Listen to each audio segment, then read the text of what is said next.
Ladies and gentlemen, boys and girls, welcome back. Hollywood After Dark. Today, of course, is the 10th of November, 2021. Lot to get to tonight. John Campea. Ooh, he was juggling some Toby balls yesterday. And, of course, Doomcock, in a very odd turn of events, absolutely ratioed, absolutely destroyed by facts and logic on Twitter. And YouTube getting rid of the dislike button information. That's going to be a hot topic of conversation. All that and more here tonight. Hollywood After Dark. Let's effing go.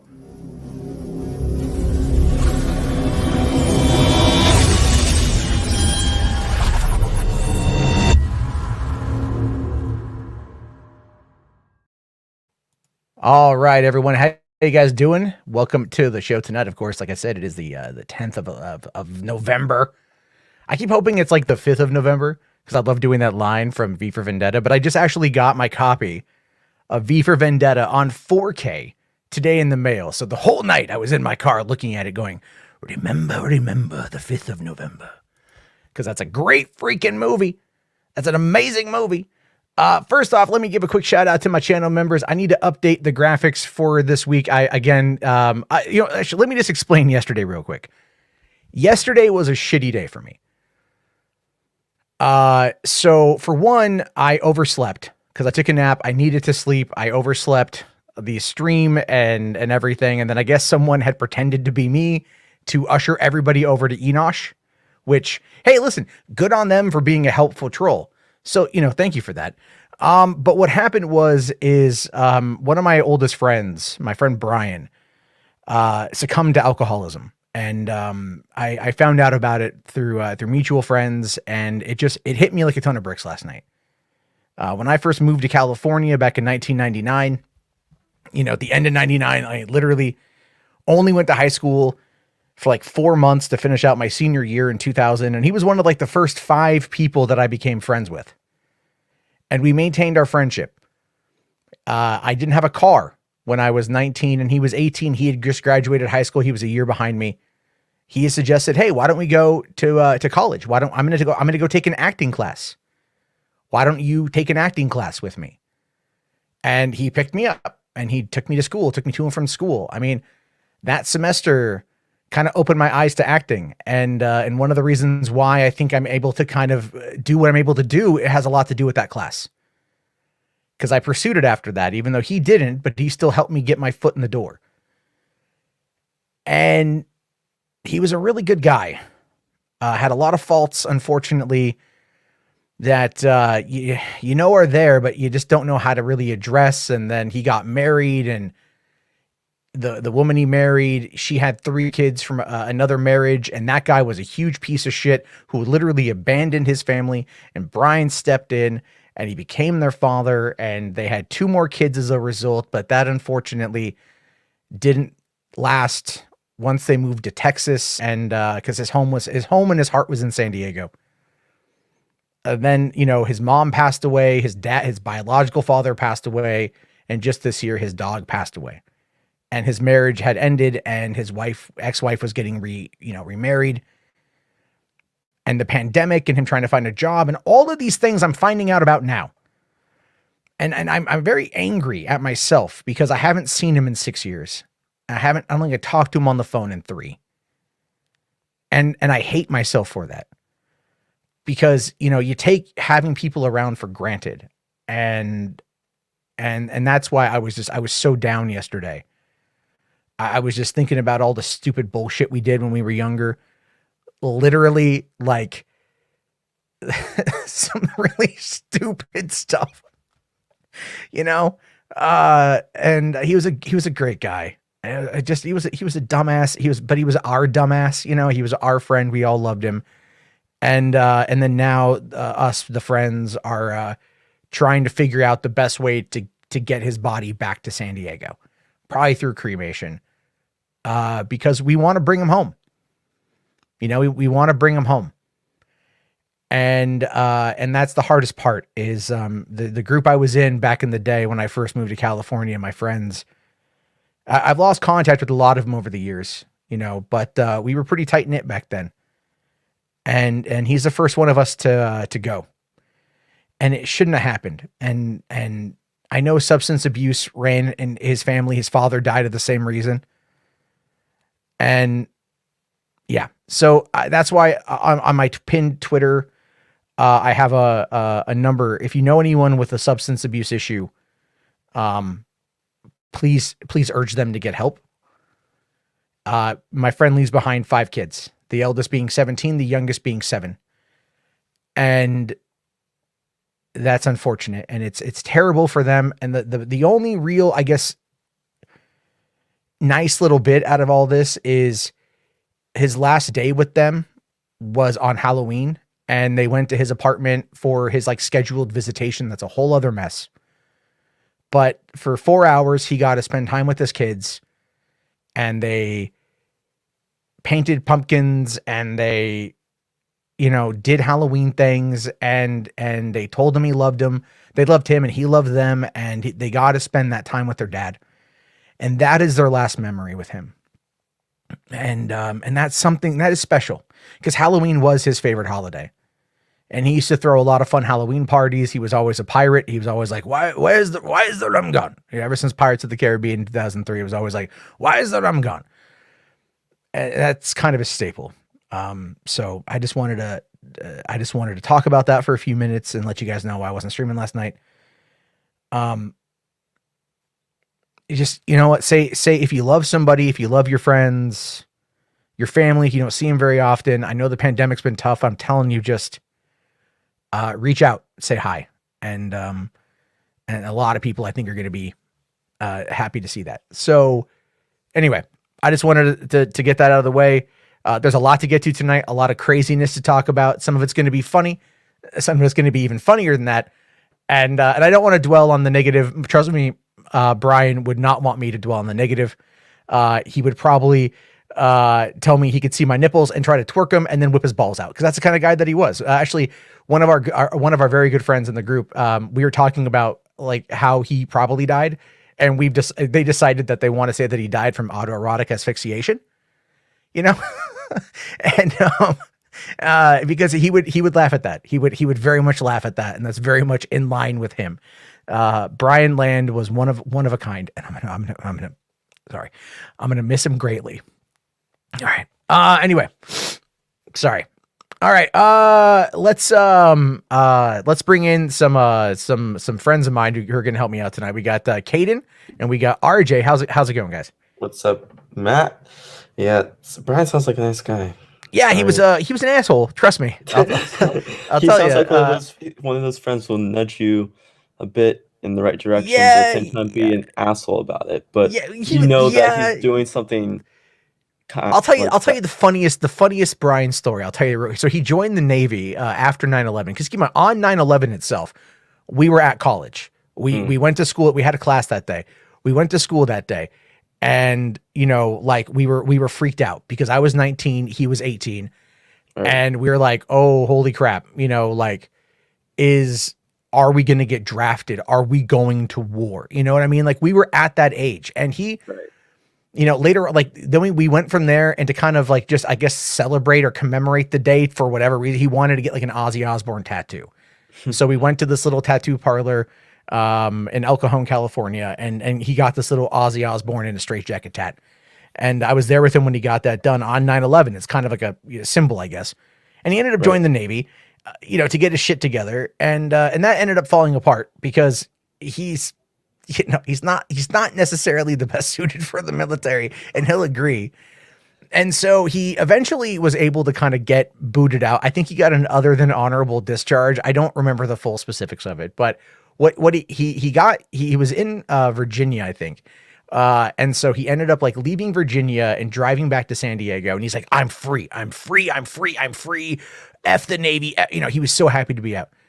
So he starts growing his hair out again. He starts growing his beard back. He becomes Beach Bum Brian, the Brian that we all know, flip-flops, shorts, button-up shirt, hair, all that stuff. Right. And like about 6 months pass, and he gets a letter in the mail from the military saying that he is AWOL. And he's like, no, wait, what? No, I was discharged. All right. Like I was discharged. Wow. Well, here's what I think happened.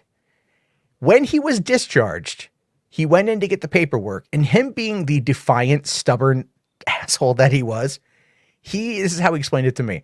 He took his discharge paper, he crumpled it up, and he threw it in the face of the officer and told him to go fuck himself. And then he left. Like, that was his FU to the military, and he was out. Damn. What we think happened is that officer had a chip on his shoulder about that, which is entirely understandable.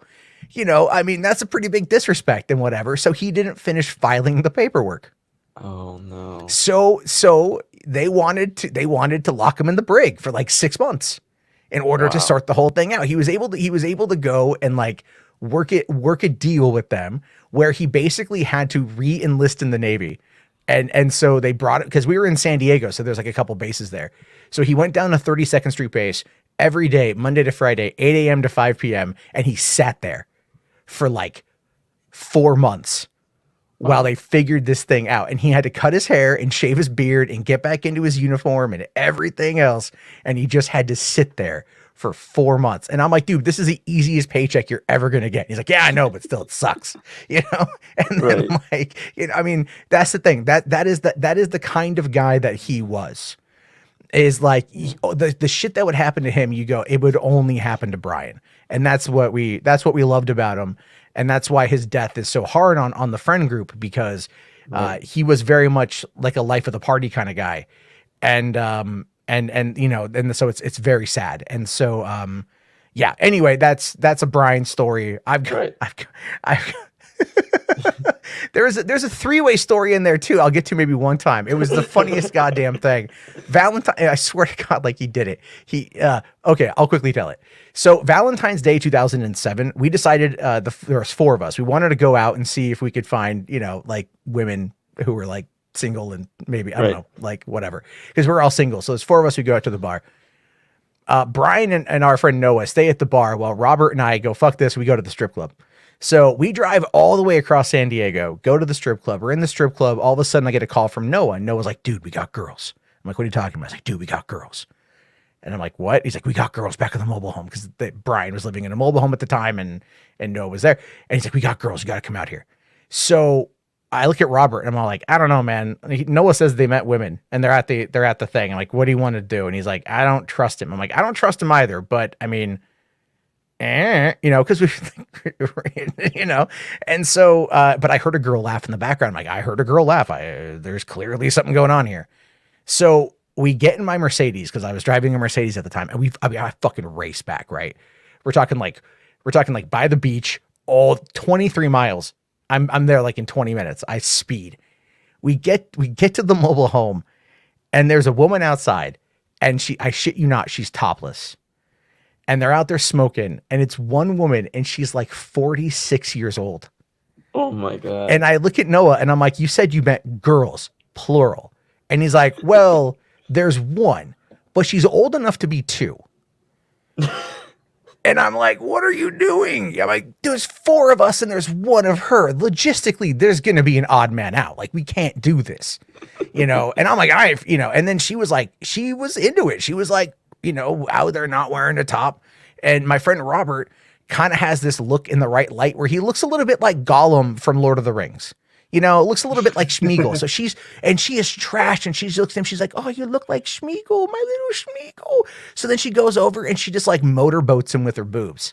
But the thing is, she had a boob job back in the early 90s when the silicone wasn't as good. So this was like bolted on breasts, and it's just smacking him in the face. Right. Oh, and Robert's God. Like, oh God, what the hell's going on? Oh my God. We got to get out of here. This is so terrible. And then I'm like, what's going to happen? Like, I'm like, Brian, I ain't sticking around, dude. Like, you guys all do what you want to go do with this. This ain't my jam, you know? And then Robert and I ended up leaving. And then later on I asked Brian, I'm like, so did you guys do anything? And he goes, no. She passed out and I passed out and she left. And I'm like, oh, okay. Right. He told me that then. It was years later when he told me the truth. He's like, yeah, we did it. Oh my God. I'm like, oh my God, dude, what the hell? He's like, you know, you were drunk and it was Valentine's Day. It happens. You know, like I said, again, situations of which he would find himself in sometimes were very much interesting. He has Brian moments. And yes. And there are so many over the years, and he truly was one of my best friends. I miss him immensely, and and I feel bad for his kids, but that's some stuff going on with that. But that's kind of the first, I don't know, like 20 minutes of this thing. We're talking about my situation. All right, so why don't we do a couple quick super chats real quick, just because I see them popping up here. Thank you guys. Rational Skeptic for $2. Thank you, buddy. Says Henry Cavill says he's not done playing Soups yet. That is something I want to touch upon. That's going to be down a little bit. We have that brought up for the night. Thank you very much for that, buddy. Here we got Power Bunny being a new member. Power Bunny, thank you. I really, really, really appreciate that. Thank you for joining the party. I think you re-upped your membership, but that's great. Thank you so much. And then, all right, so let's go. You just like it says, the devil's three-way is not gay. I don't think the ball's touched. But definitely, no, I understand. Like, trust me, this definitely happened. These guys, my friends, believe me, my friends. So yeah, there's that one there. All right. Thank you guys very much for the kickoff for the evening here. The first thing I wanted to touch upon tonight, of course, is this whole situation with El Signore Campea, currently wanted by the FBI for conspiracy to being a douche, and as well as other things maybe in regards to all this. There he is. There he's in jail right now. There he's in jail. Oh, that's poor Campea. Notice how Rob has not been on the show lately as well. I haven't noticed. Because I don't really watch. Yeah, he's been absent like the last 3 or 4 episodes. It's very bizarre. Oh, really? Mm-hmm. Oh man, when he had his controversy, he was asked to leave, and I guess now he's kind of moving on and doing his own thing for a little. I know he's been on with heel versus babyface, so God, yeah. So there's that working. Like, oh hey, yeah, the guy who actually helps build my career, but let me go hang out with the person who openly shit talks him. That's loyalty for you. But anyway, we all know about John Campea and these images right here. Hey, my previous video has been spared. I'm fine, so we're happy with that. But these images here obviously caught a lot of flack, and John was doubling down. He was doubling down on this the other night. Again, these are now deleted tweets. He made sure to delete these in order to cover his ass, because he was doing something with that. And so yesterday he did address it on a show, and I was going to cover this last night, but like I said, things had happened. So right. I brought up the first little bit of his show, and I know he addresses it like right off the bat. Now I haven't seen this. I've seen the clips. I've seen some of the clips, and especially about Tobey Maguire's dick. I've seen that floating around. So I want to get full context. See where this thing takes us here. So let us take a quick look at this and see what happens. Because I haven't seen this. Well, there's the infamous watermark. And salutations, everybody. Welcome to the best damn movie related show on the planet Earth, the John Campea Show, coming to you from right here on my YouTube channel. I am, of course, your host, John Campea, and it is an awesome honor and privilege, as it is every day, to have you, our international friends, gather around as we talk about our favorite things in the world: movies, movie news, TV and streaming, and all sorts of good stuff. And guys, it is a glorious Tuesday. I hope you guys are having a good one already.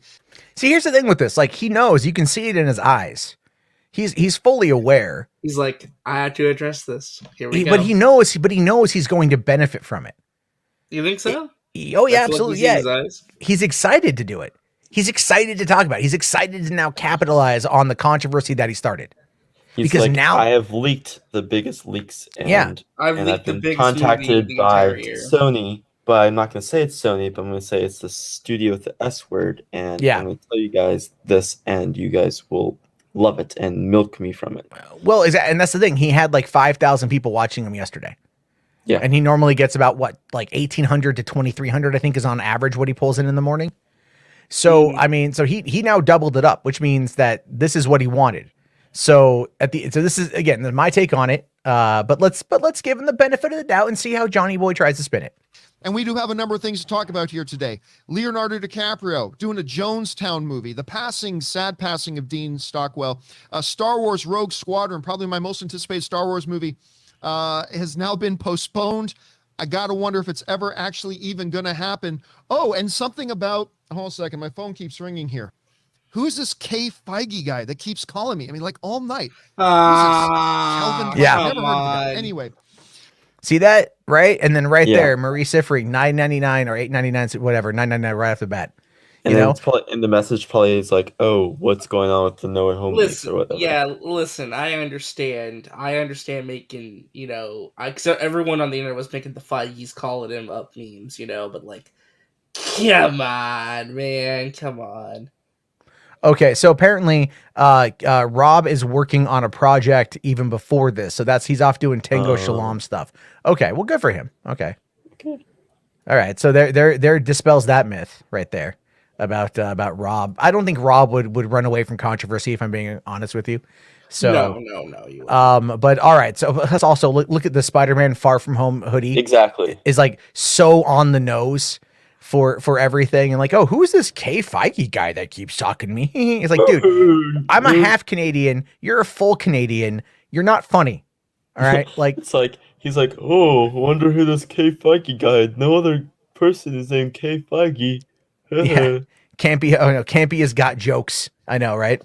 I know. That's the thing. Campea's got jokes, apparently. Let's see here. Oh, fourth here says, DiCaprio Jonestown movie. I'm going to have to watch Campea for movie news. Nobody else does it. Oh, that's not true. We're talking about this because it's hot news right now. But DiCaprio in a Jonestown movie is, I mean, all right. It's interesting. I think Fourth is saying he likes hearing about stuff other than just the Cape shit movies, Oh yeah, no, I do too. I do too. And I try to talk about them occasionally, but here's the problem though, is YouTube is full of Cape shit stuff. And that's what people are interested in. That's like, again, that's the view bank. Yeah. It's like, I could sit there and I get screeners sent to me all the time for like these smaller independent films. Some of them seem pretty cool, but like I never watch them. Or if I do watch them, I maybe wait till later or something, but I don't review them because like they're not going to get any views. No one's going to care. Right. That's the problem with it, is you have to look. It's a cost versus time, right?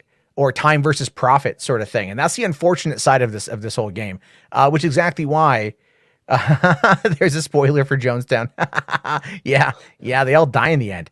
Spoilers. It's history. La, la, la, la, la, la.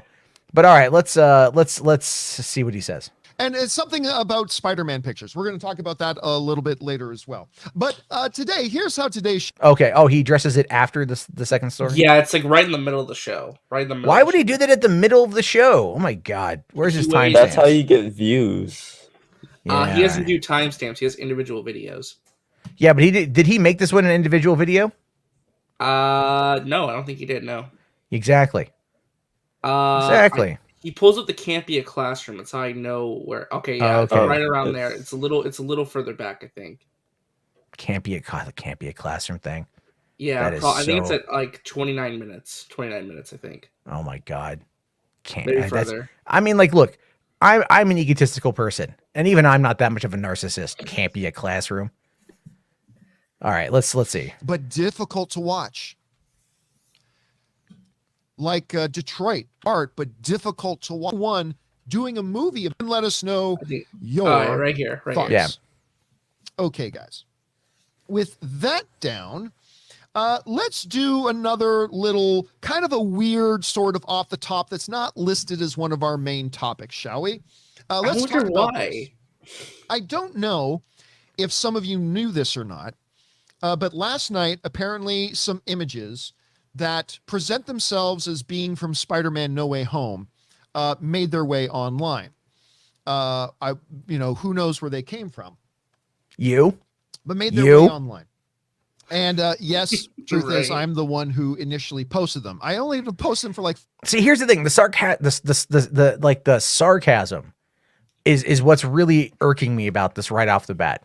Also, he knows, like, the way he's like, oh, I don't know how they stick on there. Yeah. Like, well, it's more like he's. Do you know how the internet works? Do you know what the trend? Well, no, he knows how it all works, but it's like the playing dumb part of it is what bothers me. Yeah. And that's the whole point. It's the playing dumb thing that was really, really, really ridiculous. Like, I don't know how they got on there. Oh, it was me, you guys. You caught me. Oh no, you caught me. The smugness. Yes. Fourth. Thank you. The smugness. It was Campea all along. Yeah, it was Campea all along. Yeah, he's working for Sony. That's his new sponsor, folks. No at home things. This is all speculation. We're not making any accusations. All right, let's keep going. 5 minutes, and then I deleted them. I'll talk about that in a second. But they did make their way online. Now, before we talk about what actually happened, I want to talk about a couple of conspiracy theories that I've been seeing a lot of people writing. Okay, so let me address a couple of conspiracy theories here before we get into it. Okay, so here are the Spidey conspiracy theories. First theory, I see a bunch of people doing it. John made the images himself and posted them to fool people. All right, I've seen a bunch of people saying that I'm the one who made these photoshops of Spider-Man No Way Home and blah, blah, blah. And I can definitively tell you I've got some Photoshop skills, but they're not that good. And no, I did not make the images myself. Okay, so I've had a number of people saying, did anyone speculate that? John made the images. No, I didn't make the images. Just so you know, I did not make the images. So that's conspiracy theory number one. Because, I mean, this kind of debunked conspiracy everything. Theory number two. Someone else put John's watermark on the images to frame him. I've seen some people, I mean, I think trying to be defensive of me, which thank you very much. I appreciate it. But I've seen a bunch of people suggesting online that, oh, well, obviously somebody else put John's watermark on those images.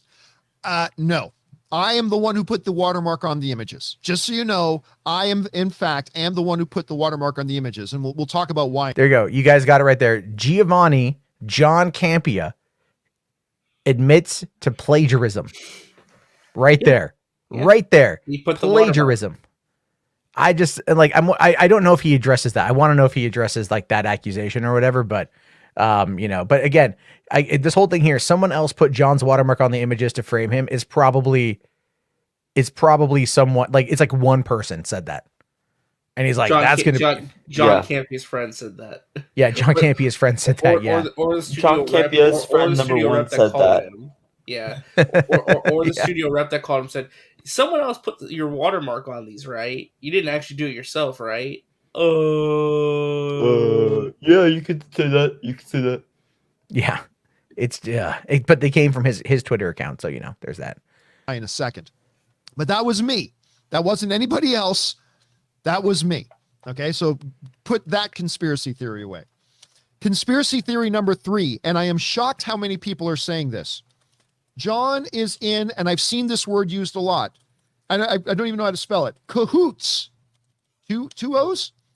John is in cahoots with Sony and or Disney, and this is all a PR stunt. I've seen a lot of people writing this, that John didn't leak anything. This is all a big work. This is all a setup. This is a big PR stunt.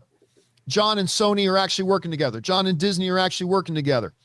And they planned this to get a big swell of promo going out there. It's all a PR stunt. While I wish that were true, it is not. This was not a PR stunt. Sony had nothing to do with this. Disney had absolutely nothing to do with this. So no, it was not a PR stunt. To recap the 3 conspiracy theories I've been seeing a bunch of. Number 1, no, John did not make the images himself and posted them. No, someone else did not put John's watermark on the images to frame him.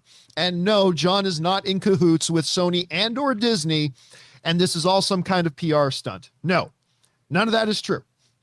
None of that is true. So I talked about this last night, but let me go over it again here.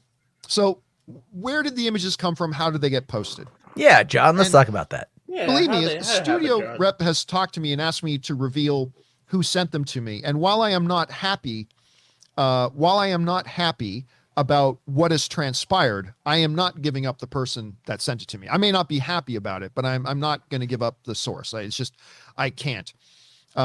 They may have done something. Somebody else doing something unethical, I don't think justifies me doing something unethical. And I think it's unethical to give up a source who trusts you. Hold on. He said he shouldn't be like anonymity. Doesn't give him an excuse to do something unethical, but he put a watermark on something he didn't create or make. Yeah, so he trusts the source that sends him the info. Obviously. because he says that there's other. I did see the bit where he talks about there's other pics. Yeah, he said there's like 2 other pics. In the pinned comment of the chat of the live chat, he said you should have seen the poster, or you should have seen the pictures I didn't actually end up posting. He was basically saying that there's worse stuff that he could have shared.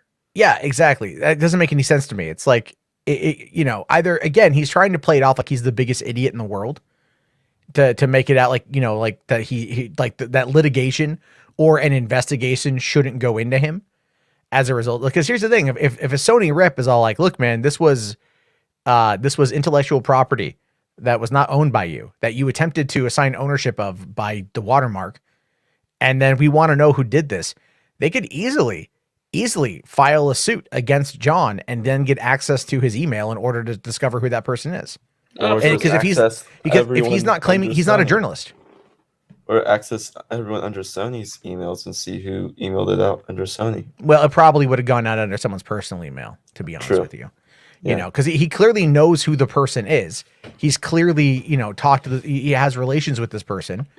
So it's like, again, they could easily like, remember when the iPhone, what was it? The iPhone 7 or something, or the iPhone 6 ended up being like a prototype was left at a bar somewhere. And like, it ended up making its way to like, I think like an Engadget reporter, and the FBI stormed that dude's apartment to get that prototype phone back. Like, make no mistake, these corporations have got money, right? And they got sway, and I mean, they're not going to sit there obviously and go after him like this.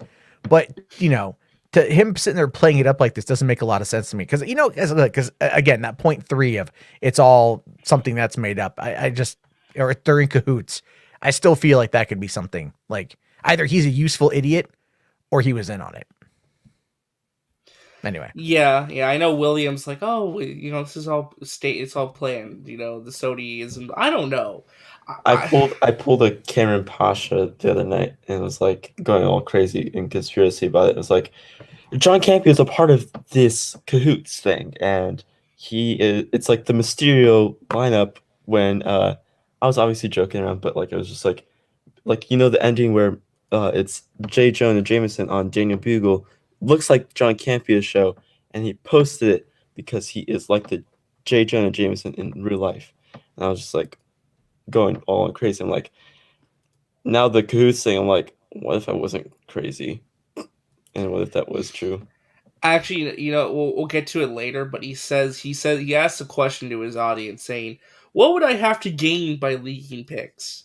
And I want to bring up from his channel, actually. He made a community post today, which is really funny, but we'll get there. But... If you want to post the link to that community post in the private chat, I'll bring it up once we're done.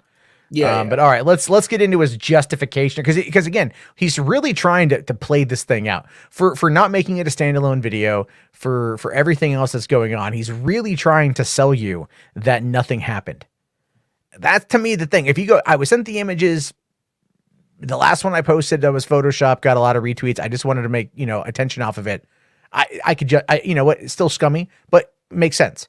But him going as far as he is, trying to do this dog and pony show about this, like, let me bring up this Jeopardy board on a Google Doc and type out the reasons why all of this is bullshit, instead of just telling you, is very telling about the fact that he caught himself in some serious shit. Like, he's really trying to downplay it, but his overperformance is what's giving it away. Even though it turned out to be something that I did not expect it to be at all. But anyway, so here's what happens. So you guys know I get a bunch of pictures sent to me, right? I get a bunch of stuff sent to me all the time. So like last Tobey Maguire dick pics? As I'm wrapping up working on something and I'm getting ready to rush off and go have dinner, last night I get an email from somebody, again, sending me pictures. It says, oh, this is from Spider-Man No Way Home. And they're never real. And I've posted a bunch of these things online, right? Like, you guys will remember, who follow me on Twitter, that in August, I posted this one. Clearly Photoshop, right? Clearly Photoshop. But I posted this one, and this one got like 12,000 retweets. 12,000 retweets of this, even though it was clearly a Photoshop thing. So somebody sends me these images, and I look at them. Now, I'm not going to show the pictures here. All right? I'm not going to show the pictures here. But somebody sends it to me, and I look at the picture with 3 Spider-Men in it. And I say, well, this is clearly Photoshop. Because the big mistake a lot of people make when they do Photoshop stuff, everybody can cut and paste. But one of the things people who aren't really, really good at Photoshop often make a mistake of doing is getting the lighting right. And in this one picture, you see Toby and you see Andrew and Tom, where the light source is clearly hitting the left side of their face.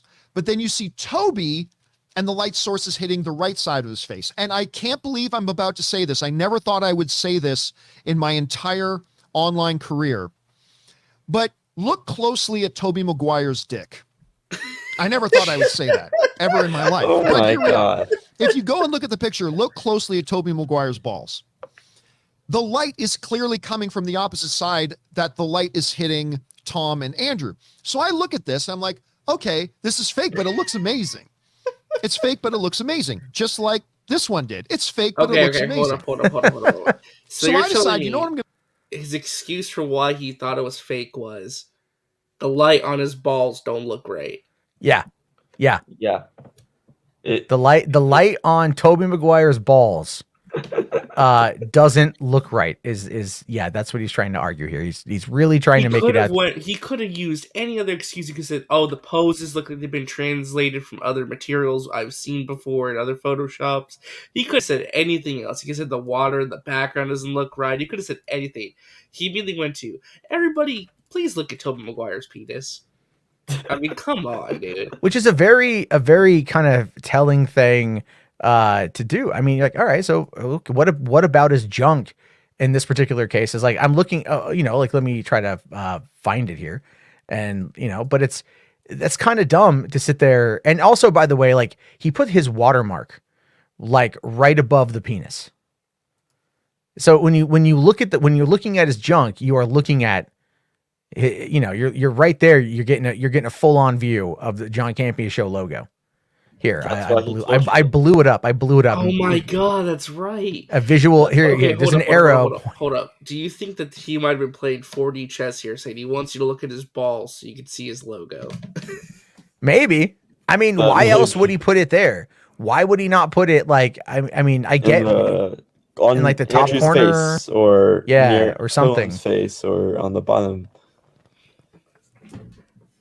I mean, the thing is, like, his argument over the light source here is, if you look, it's like you're telling me that the picture. First off, it's not like a finished. I don't even think this is the finished product. I think it might be a production still or something. But like, such a weird. Like, the light doesn't look off to me personally. No, it doesn't. No, what he's talking about, because you see, like, the left side of Tom's face right there.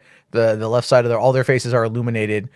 They do have lighting on the back of Andrew's head, but John is negating the light source here on the left of Andrew's head. I mean, if they're looking at us, it'd be his left, our right. And that's what he's trying to say there. And then, like, the light source on the chest for Andrew and the light source on the chest for Toby seem pretty consistent. And then there's a lot of spillover over here on Tom's character, and the Tom's pose looks a little bit iffy. There is another. It looks a little stilted, yeah. Looks a little, yeah. I think I must have accidentally deleted that particular image. Here we go. Let me see if I can bring this one back up. So this is what people, like, someone online had put together, like, trying to showcase that the whole thing was fake. Trying to debunk it, yeah. And like, fine, maybe, whatever. This also could just be like a composite shot that was made by a visual effects artist, because how many, here's the thing. Are they all in their suits at that point in time? Are they in green screen? Are they doing mocap? Like, it could be a bunch of different things there. Hey, what's going on, Max? I didn't see you pop in.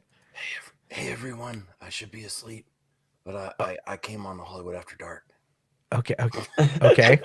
Why are you whispering? Yeah.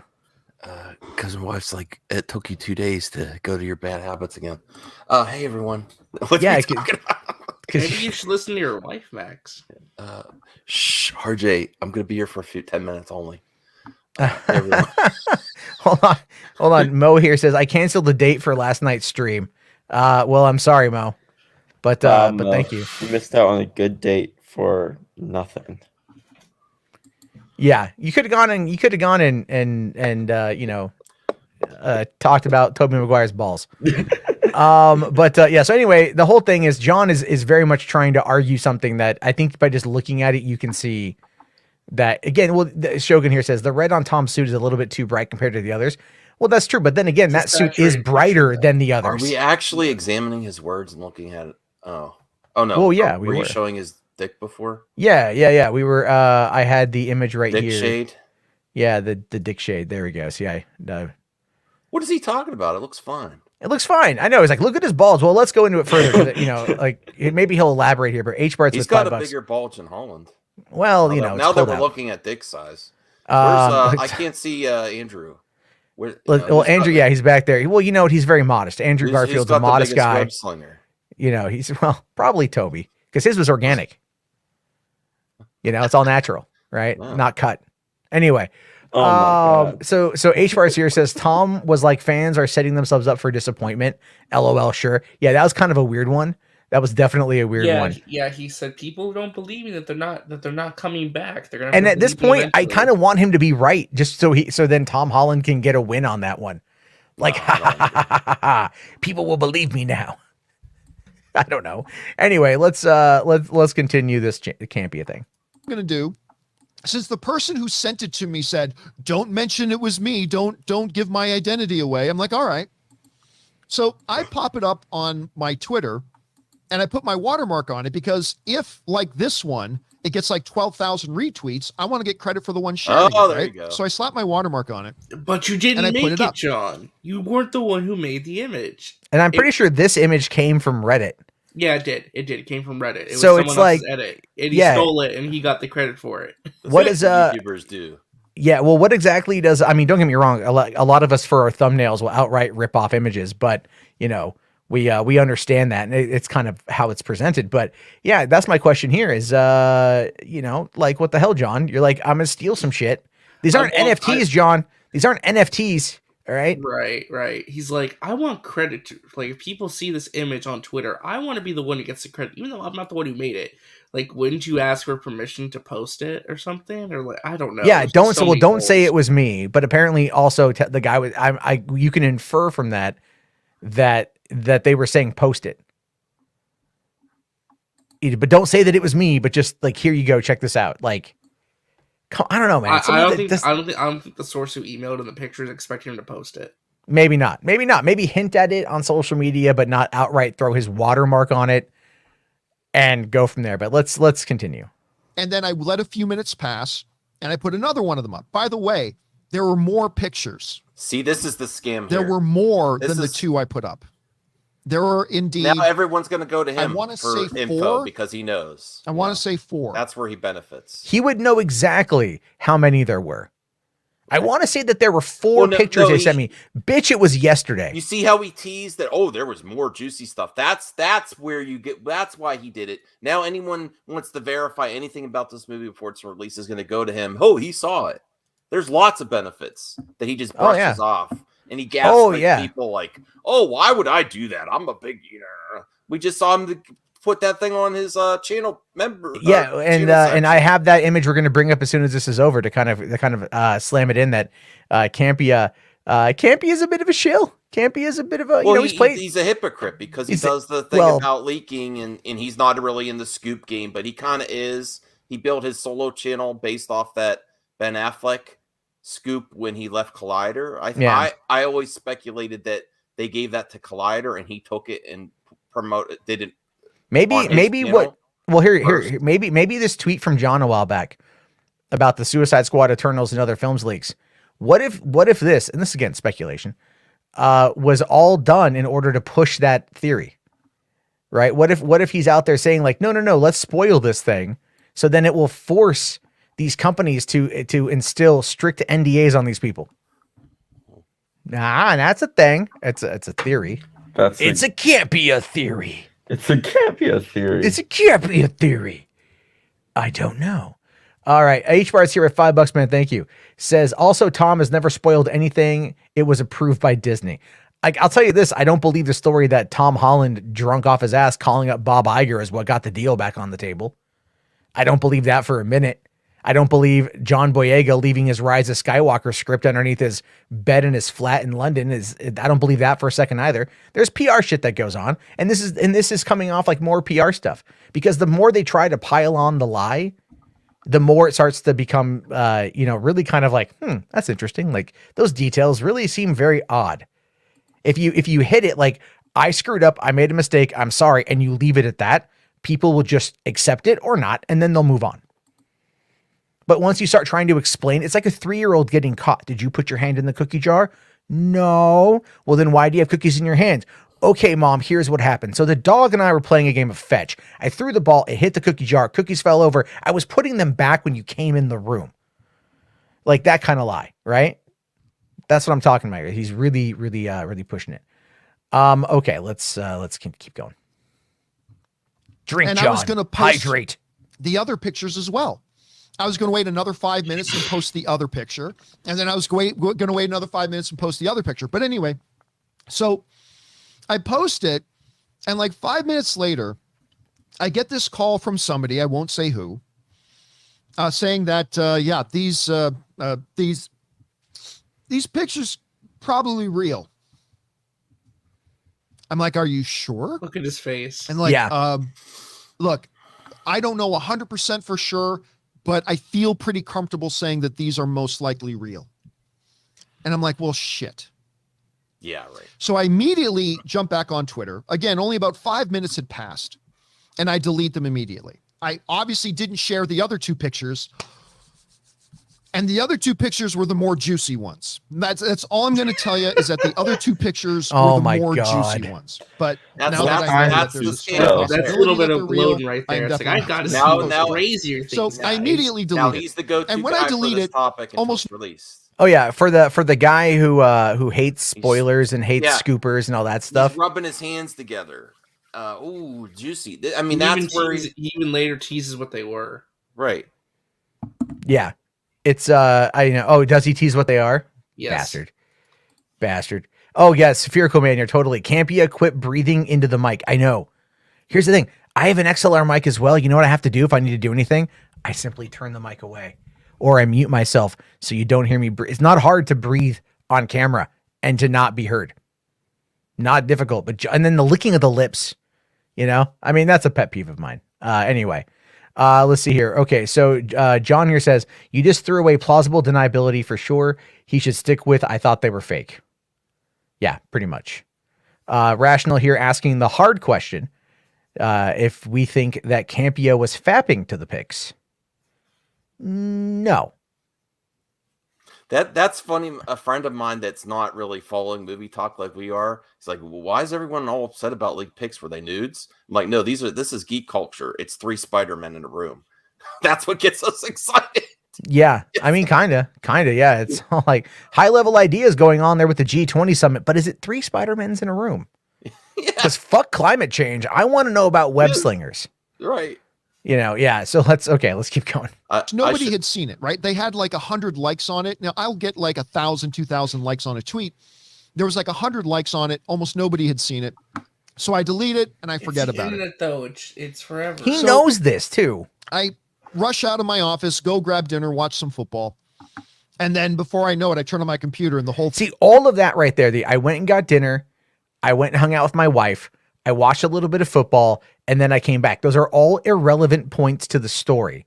Those are all irrelevant aspects to the narrative that do not need to exist. He's gaslighting like it's nothing. Like, oh, yeah, he's like, I went about my day. I went about my day. None of it matters. Yeah, right. He's acting like he's removing his culpability and like, oh, it was nothing. It's a very weird deflect because he did this on Twitter too.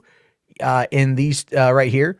He says like, oh no, maybe not these ones. Oh, wow. Yeah, right here. Yeah. What happened? So just to be safe, I delete them, go eat dinner, watch some football, and then turn on my computer to find out the damn thing went viral. As if you didn't have your phone with you. Yeah. I mean, come on, bullshit. Dude. Like, we're YouTubers. We're not idiots. Right. Well, okay, some of us are idiots, but we all have our phone with us. Segue. I'm going to go to bed, but have a great stream. I'll be watching on my way to sleep. All right, we'll go to bed, Max. Yeah, right, get back on your schedule. Everyone. Bye. See ya. All right, Mad Max and Mandalorian popping in. Okay. No, go check him out. He's a good guy. Let's keep going. Thing had gone completely viral. completely viral. He's happier than a pig and shit over that. Now, something you should know about me. I hate leaks.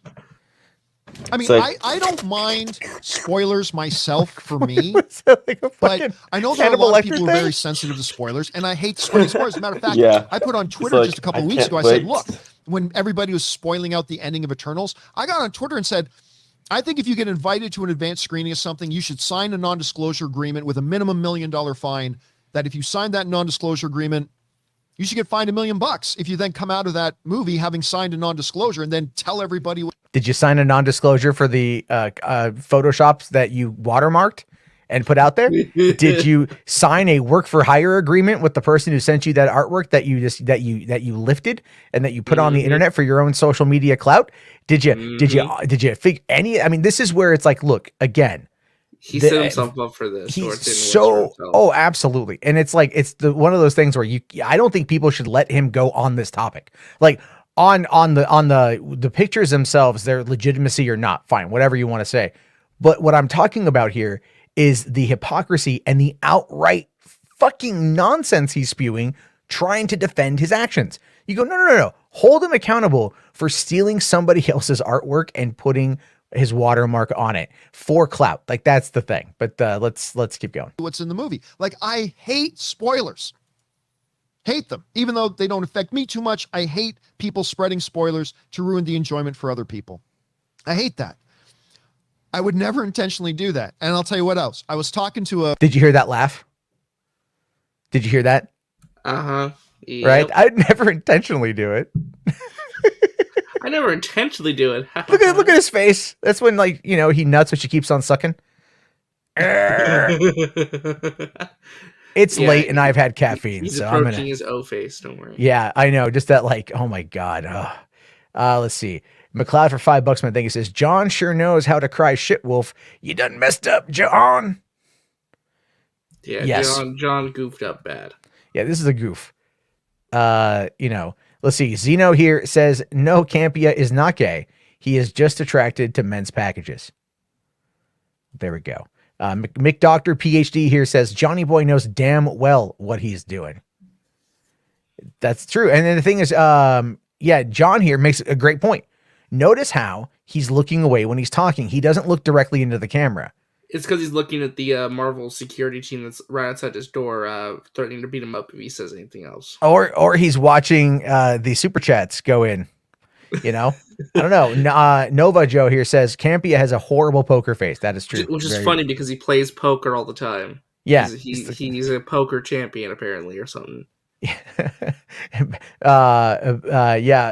B here says, I hate spoilers. I never spread spoilers. Wink. Has somebody made a joke about it was Campea all along? Have they done a cover of that? I don't think so. No, I hope someone has though. Okay. I mean, yeah, someone's got to at this point. All right, worse. Okay. To one of the studio reps today. I'll say a studio that has the letter S in it. And they were basically said to me, like, I assume you thought these things were fake because you put your watermark on it. I don't expect that you would try to steal the Mona Lisa and then leave your business card behind for the cops to follow you. I'm like, yes, if I thought they were real and I was going to share them online, I would absolutely not put my watermark on it so everybody knew the leak came from me. Because, look, here's the thing. The one thing I need to protect more than anything else, besides my relationship with my viewers, besides that, is my relationship with the studios. Now, look, giving negative reviews and bashing on movies is fair game. Everybody knows that. The studios understand that. Me even criticizing Bob Chapek as the CEO of Disney, that's fair game. He's the CEO of Disney. Thanks, Matt. If he does stupid things, I'm going to criticize him. And I have. Some people accuse me of being too harsh on him. But that's fair game. What is not fair game is leaks like this. That's not fair game. And leaks like this can damage your relationship with studios. And I would never do anything. You guys know I have a very good relationship with studios. I would never do anything to risk my relationship with the studios, especially not for some cheap Twitter post.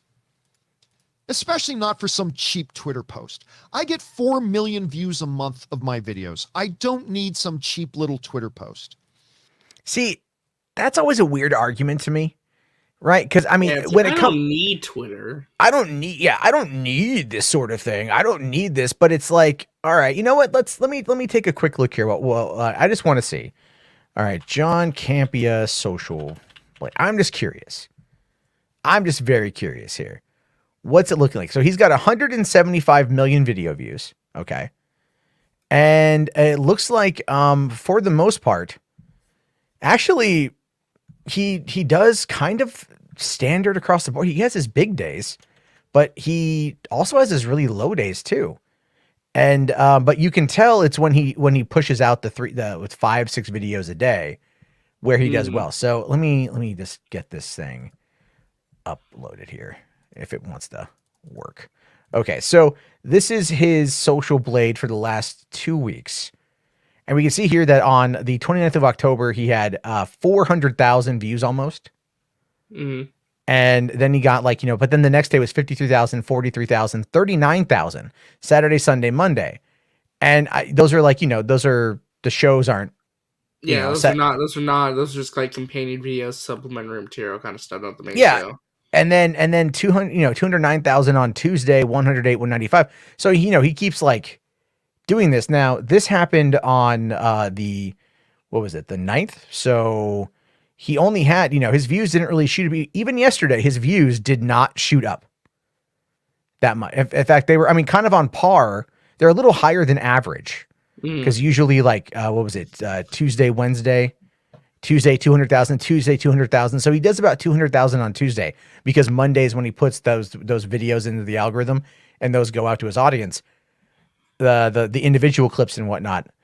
And so that's kind of the big factor there, but still this whole thing for him, did not bring in more views. Now it did bring in approximately 2,000 subs. Yeah. For the day. He saw according to him, he jumped about 2,000-3,000 subs and he jumped like 5,000 Twitter followers or something. Yeah. He was kind of bragging about that, which is really fascinating just because it's like, I didn't do this for clout, but oh my God, let me show you guys how much clout I got. Let me show you guys how much I did here. Yeah. B here saying, I didn't need to post this on Twitter. That's equivalent to no, officer. I didn't rob a bank. I don't need $1 million. Yeah, I think he's because I needed $1 million. I robbed the bank because I robbed the bank. Well, let's take a quick look at this right here, so we can kind of see perhaps maybe why, to an extent, John is needing a little bit of a boost here. And again, this is all speculative. This is all just pulling data from other points. But looking here at the bottom graph, monthly gained subscribers for John Campea. In January of 2020, I don't remember what came out in January 2020. He got 10,000 new subscribers. And then boom, it dropped down after that to only 2,000, then another 2,000. And from there, it's kind of remained relatively consistent. He like 2,000, 1,000. He's only gone up. He's barely gone up a lot in the rest of 2020. That's weird, isn't it? From February until November, it was 1,000, 2,000 people a month. And his view counts were like down in the 2 million, 2 million, 2.5 million range per month. But now he's getting 4 million views. Only October had 4 million views. The month of September had 3.4 million. August got nearly 4 million. So he's been averaging close to that. But his subscriber count for this year. So for this year, let's see here February of 2021, 3,000 subs, March, April, May, June, 1,000 subs each that month. That's it. And then in August, he went up 3,000. September, he only got 1,000. And then in October, he went up 4,000. So he's doing, if you notice his takes have been increasingly weirder, because normally I don't pay that much attention to John Campea, but I've been, there's been a lot of his takes recently that have just been kind of bad. Maybe it's cabin fever. It's possible that it's cabin fever, but looking at just the data that's available, he needs something to skyrocket. His channel is still doing well view wise. He's still pulling in 4 million views a month, and that's making him some good money. However, it's clearly not growing in the way that he wants. And it's does he really need to grow that much though? I mean, look how much he look per stream. Well, he just chats and donations. He just announced today that his former production man, he just announced today that there was he brought in a new employee, and that his other guy who was helping him has now become the production manager, and he's bringing somebody else to do something or another. It's right on his Twitter, and that's a job, and that's a job in California, and that's going to end up being predominantly a full-time job, I think. So what's that going to pay? I think William had said the other night, maybe on Enosh's stream, that Campea, was offering up a job that paid between $50,000 and $75,000 a year. And if he's paying people that amount of money to work, that means he's pulling in money, which is probably why he's been doing more of the sponsorship stuff. Yeah, and he just got a sponsorship with Raycon and somebody else. Yeah, exactly. So he needs to find a way to make more money in order to facilitate having more staff, because he's hoping that that's probably going to help him grow more. Because here's the thing, is the people that shit on movies all the time, Nerderotic and Geeks and Gamers, guess what? They got more subs than him. And they remind him of that constantly whenever the conversation comes up. So it's like they get more subs. I don't think they get as many views as he does. No, I don't. But they definitely have more subscribers, and John is still looking to grow because this is an ever competitive space. In many ways, movie talk is, I don't want to say dead. There's 150 of you guys watching right now. The last couple of nights have been actually pretty decent. Thank you all very much. But it's like there's competition, and that competition is encroaching on him a lot more. And we can see this in the subscriber. It's like he's been stagnating. But now with this is big. And so, like Max said, this solidifies him as being like the go-to guy now for Spider-Man stuff for the next month. Or at least for the next 2 weeks. Yeah. Yeah. So does it really though? Because it's not like he's like, oh, I'm gonna be a scooper and drop all. He's like a channel that covers that movie 24/7, like other channels. Because you'll have people who are just now finding out about these leaks throughout the next couple days, and then they'll be like, oh, let me figure out who the origin of this leak is, and then see the stream from the day where he acknowledged it, and then this stream where he says, oh, I have more, and they'll be like, oh, let me add him on Twitter or Instagram or DM him or whatever, and figure out what those are, if he would tell me, and then people can constantly DM him or tag him, and then he'll get more people to follow him and all that stuff. That's what he gains. He gains traction and attention from these leaks. And I think honestly at this point, because there's not much about John and I'm not saying this to be mean, there's not a lot there that I find to be personable. He's got a very, very milquetoast personality, and this is something that it's like, look, and I get it, man. If someone sent me those images, I probably would have posted them too. I wouldn't have watermarked them, but I would have posted them. I'll be send it around to my friends and be like, hey, look what I was sent, and be like, yeah. And then one of them will post it eventually, but and they'll be like, oh, where did this come from? Yeah, exactly. All right, we should be close to the end on this thing. I just, there's more stuff to get to tonight, so I don't want to spend all the time on it, but let's keep going.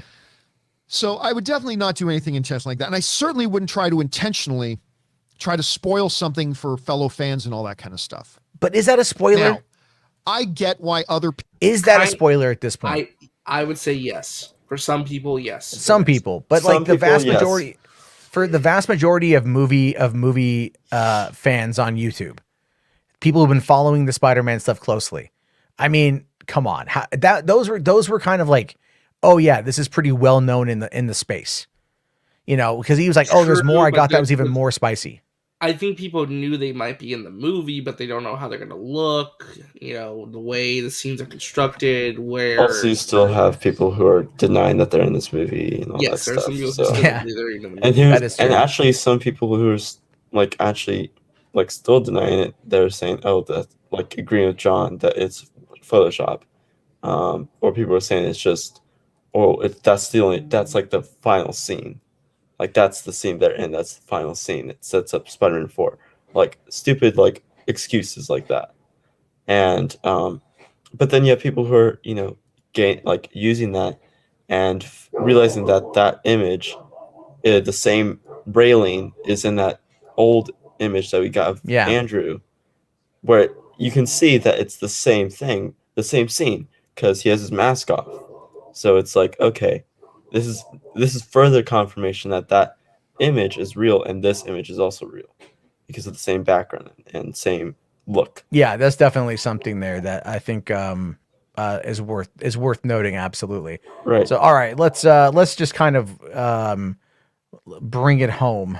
People screen capped the post, even though I deleted it. I understand why other people screen capped it and started sharing it around everywhere. I get it. I don't point fingers or blame anybody else for that. And the reality is, if these pictures end up being real, and I don't know that they are, to be honest, but if these pictures do end up being real, and let's say Tobey Maguire and Andrew Garfield. What? Okay, if a studio that's named with S, which we all know is Sony, contacts you, seeing it, where you got these images from, that should tell you in your head that, oh snap, these are real. But yes, I may have thought they were Photoshopped. They wouldn't get in contact or care this much if they believe they are real. Again, because although beginning, yes, I'm sure he thought they were fake, whatever, let that be.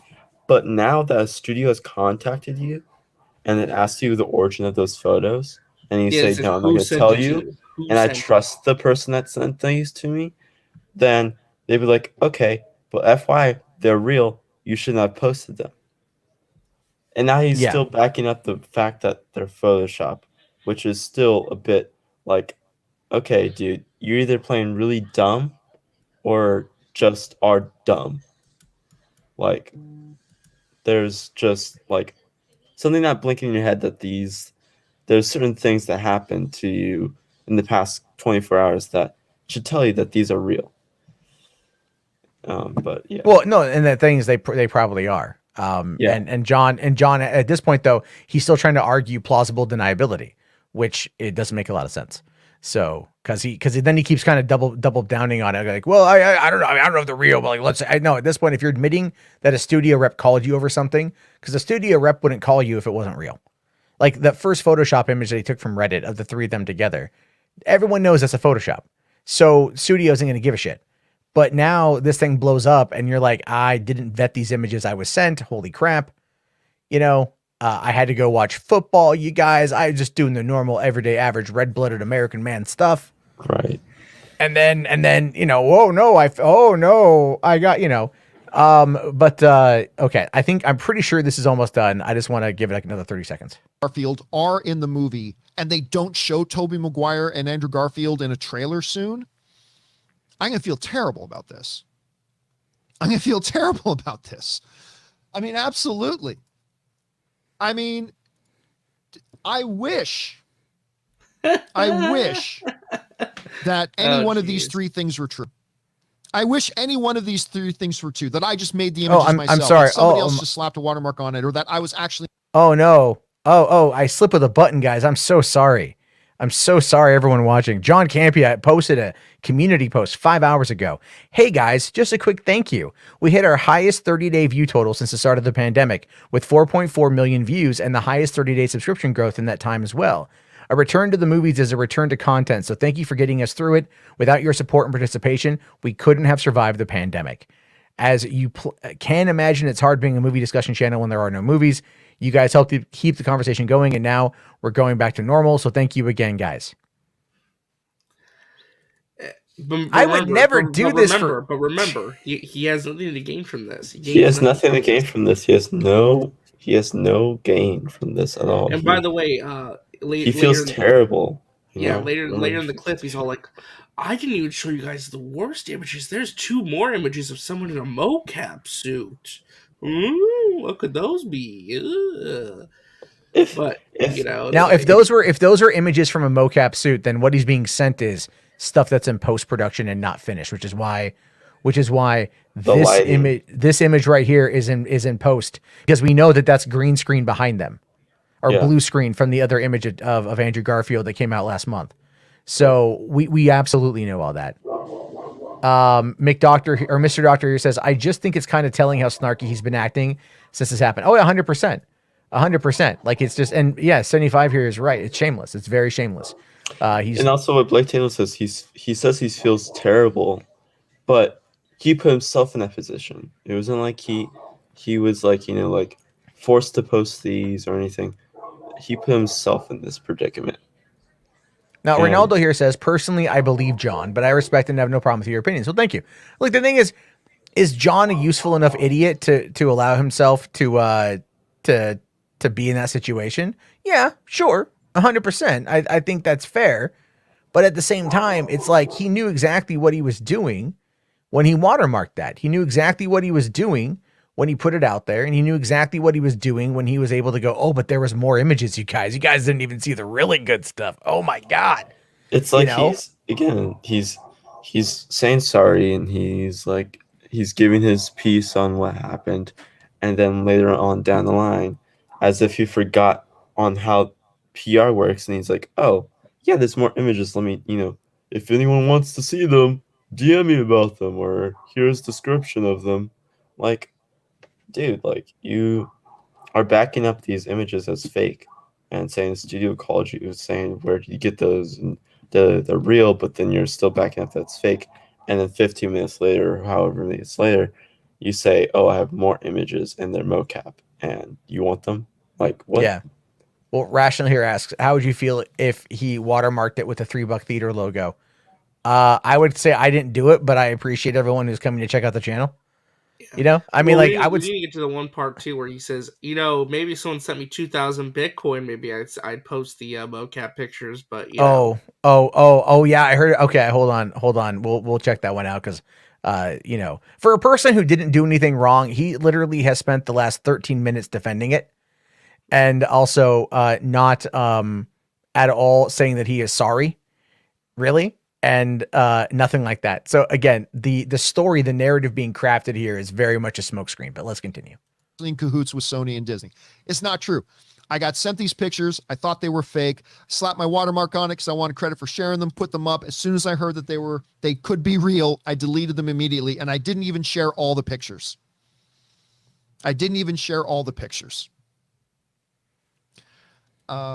Should I give you a little tease into what was one of the other pictures that you'd never be able to deduce what the actual image is? I'll give you a little tease. I'm going to give you a tease, only because you'll never actually guess or deduce what the actual picture is. But it involves somebody in a mocap suit. You can take a million guesses. You're never going to guess it. So it doesn't matter that I said that. You're never going to guess it. Only two characters that are mocap and other in this movie is possibly Sandman and Lizard. So, well, Big Screen Leak said it's Lizard. The rumors that John Campea was sent pictures of Rhys Ifans in the mocap suit playing Lizard. That's the rumor, at least. I don't know if that's true or not, but yeah, people were saying that apparently there were production photos of Rhys Ifans as Lizard in a mocap suit. So that's probably what Campea got said. If these are production photos. But yeah, I mean, look, John here makes a great point. It's an inconsistent story. Exactly, it's an inconsistent timeline.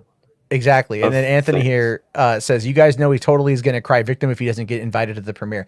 I really, honestly, I hope he doesn't get invited to the premiere. He's going to play it off as saying, oh, I didn't want to go to the premiere anyway. I wanted to see it in a... Or he had something else that night.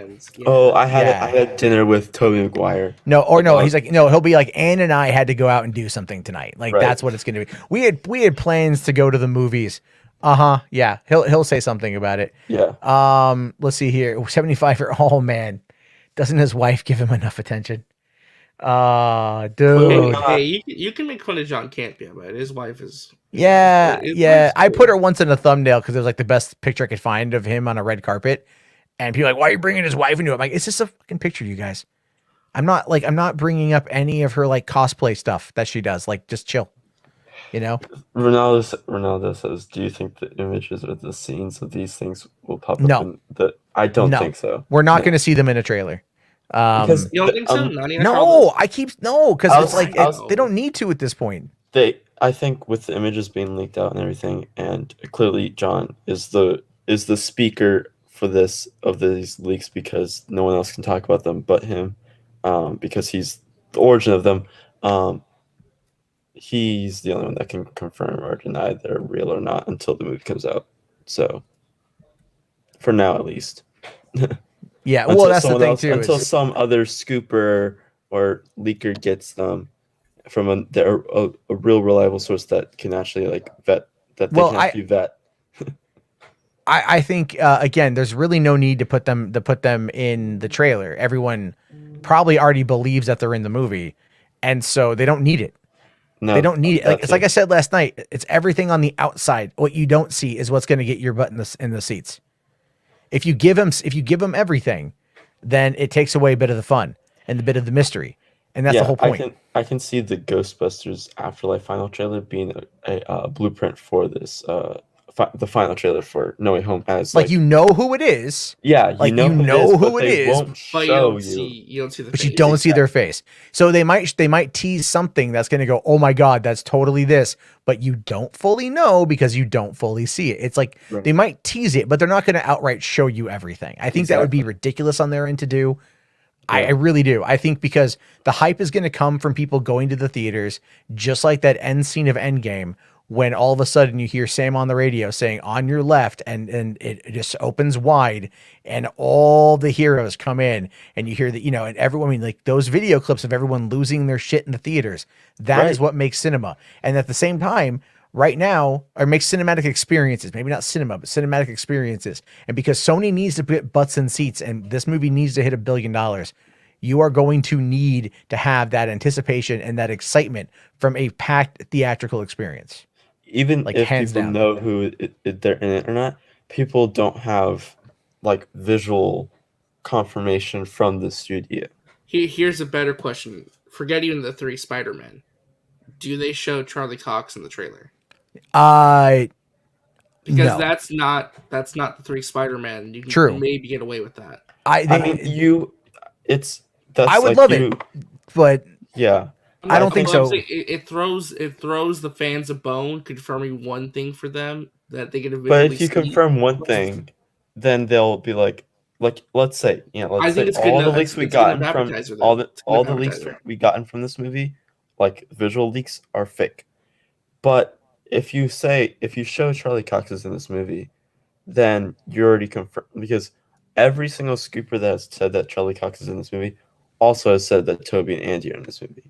So by just saying that he's in this movie, you already confirmed that both Toby and Andy are in this movie as well. So I don't think they'll show him until possibly the final little TV spot that will come the Monday before, and then help boost ticket sales the weekend before. But other than that, everybody's saying that the trailer's locked and loaded for next week. So, hey, whatever they show in this next trailer, I'm sure it's more villain teases and probably a full-on showing of Electro or Sandman or both, or I think it's gonna be all the villains, all of them. But whoever, again, I don't think, because again, it's all about how many people have said, how many reliable people said that all 3 of these people are in this movie and had the same story, because if you confirm one thing, then everything else is confirmed because of that story. Yeah. It's very difficult to it's very difficult to tell at this point. So we're gonna have to. I mean, again, it could be, it could not be, it could be. I just want to get to the Bitcoin bit because I really how do you do it? Let's get the bash and Doomcock. Yeah, obviously.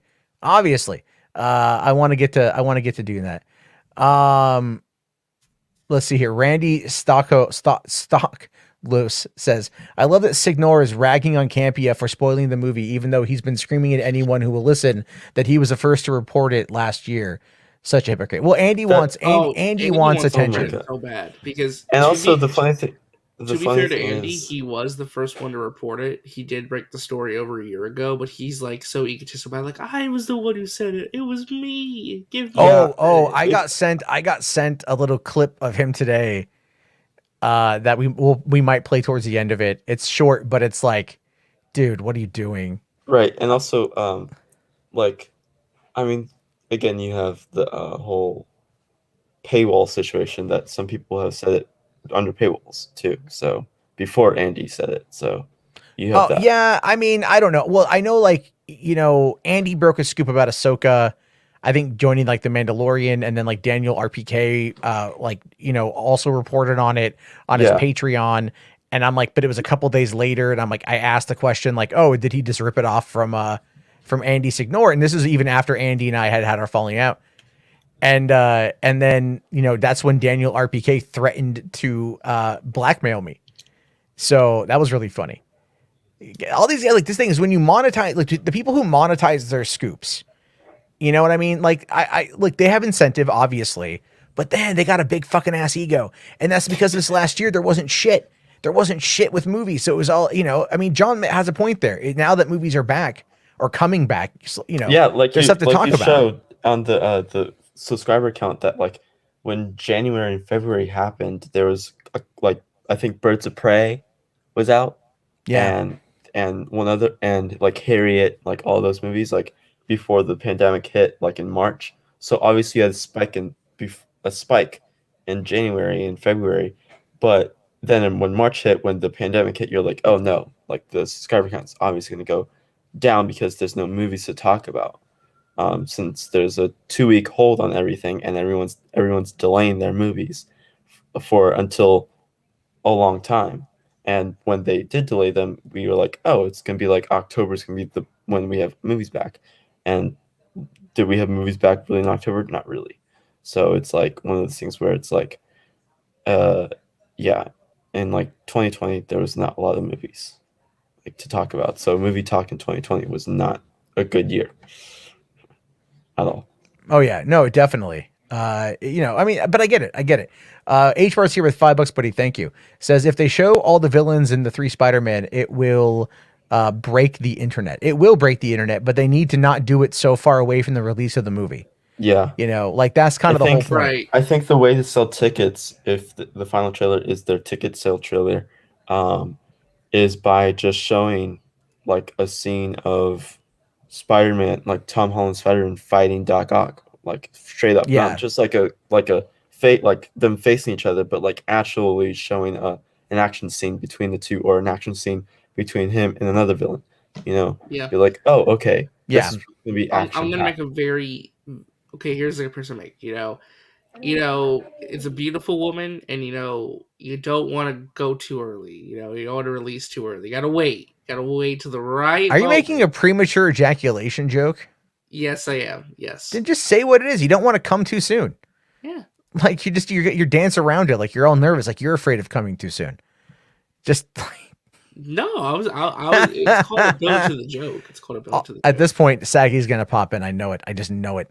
All right, let's see here. Howdy says Signore is the Tim Pool of pop culture. Boring, predictable opinions. Oh shit. Rational here asking, how did Daniel RPK threaten to blackmail me? When Mikey Sutton first came on the scene, I think I got a DM from Daniel RPK asking my thoughts on Mikey Sutton, and I was like, I don't know if I can trust him, because this is like before I got to know Mikey, and that's what it was. So as soon as Daniel made that threat to me, I took a screenshot of it and I sent it to Mikey, and we both laughed about it. So like, and then I made up a live stream like calling out Daniel RPK, and to his credit, he still released like the DM, which I thought was pretty funny. But all right, let's see. Blake makes a great point. The leak game is reaching a dangerous area. When is the breaking point? I don't know when the breaking point is.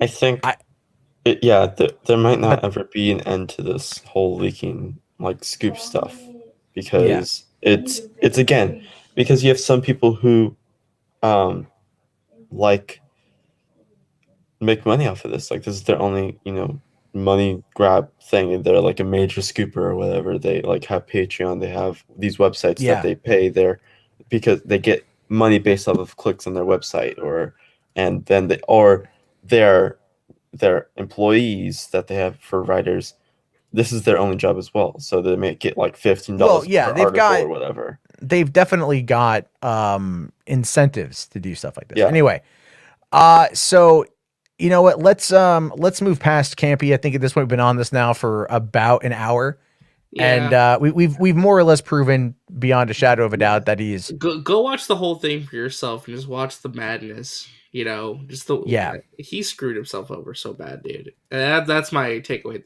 the end of the day. You know. Yeah. So that is very true. So let's talk about Doomcock and Ratio, because this is a really funny one from yesterday, and honestly, I don't know if Doomcock necessarily is going to be able to take it to an extent, because it's not going the way that he wants. So he posted a video after the news broke about the Rogue Squadron getting delayed indefinitely, and then of course the rumor of Chloe Zhao's directing of Kevin Feige's project, and whether or not it's a High Republic, Old Republic thing, whatever. So he rushes out. Look at that ratio. And he does this video, right? He does this video.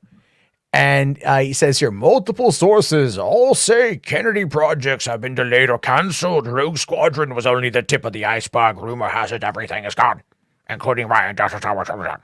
And the High Republic is erased from canon. He also makes you know that Ryan Johnson's Star Wars trilogy is also the one that gets canceled.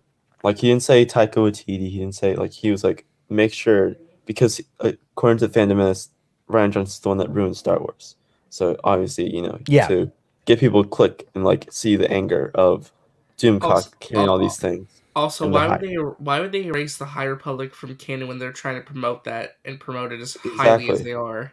Because it's all he's got at this point, because it's a Kennedy initiative. As I've talked about multiple times, the High Republic is designed predominantly for China. It is. It's trying to get Chinese audiences into Star Wars now so they can build it towards the prequel trilogy, the original trilogy, and then the sequel trilogy. That's what they want. They want to start creating that through line to get there. And they've been very open about that. It's been a couple of years now. Everything else here. Whoa, holy fucking shit. Command unit here with 300 shekels. Thank you, buddy. My review of Caiaphas Cain's book, Cain's Last Stand. Caiaphas Cain, after retiring from active service, is retired to be a teacher in a 40K high school, and things escalate from there when Hitler invades. Amazing action-packed book with a lot of comedy and world building.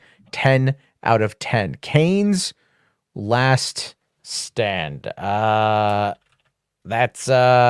is a hell of a thing. Let's see here. According to Wiki, you can get it on mass paperback right now for only $6. Or, well, you can get an original paperback for $70, or the audiobook is only $8. So that is something we're checking out. Thank you very much. Thank you very much, Command Unit. That's very generous of you. That's damn. Like, that's insane. That is insane. Yeah, holy shit. Sorry, my brain is breaking. So I'm like, thank you, buddy. Thank you so much. All right.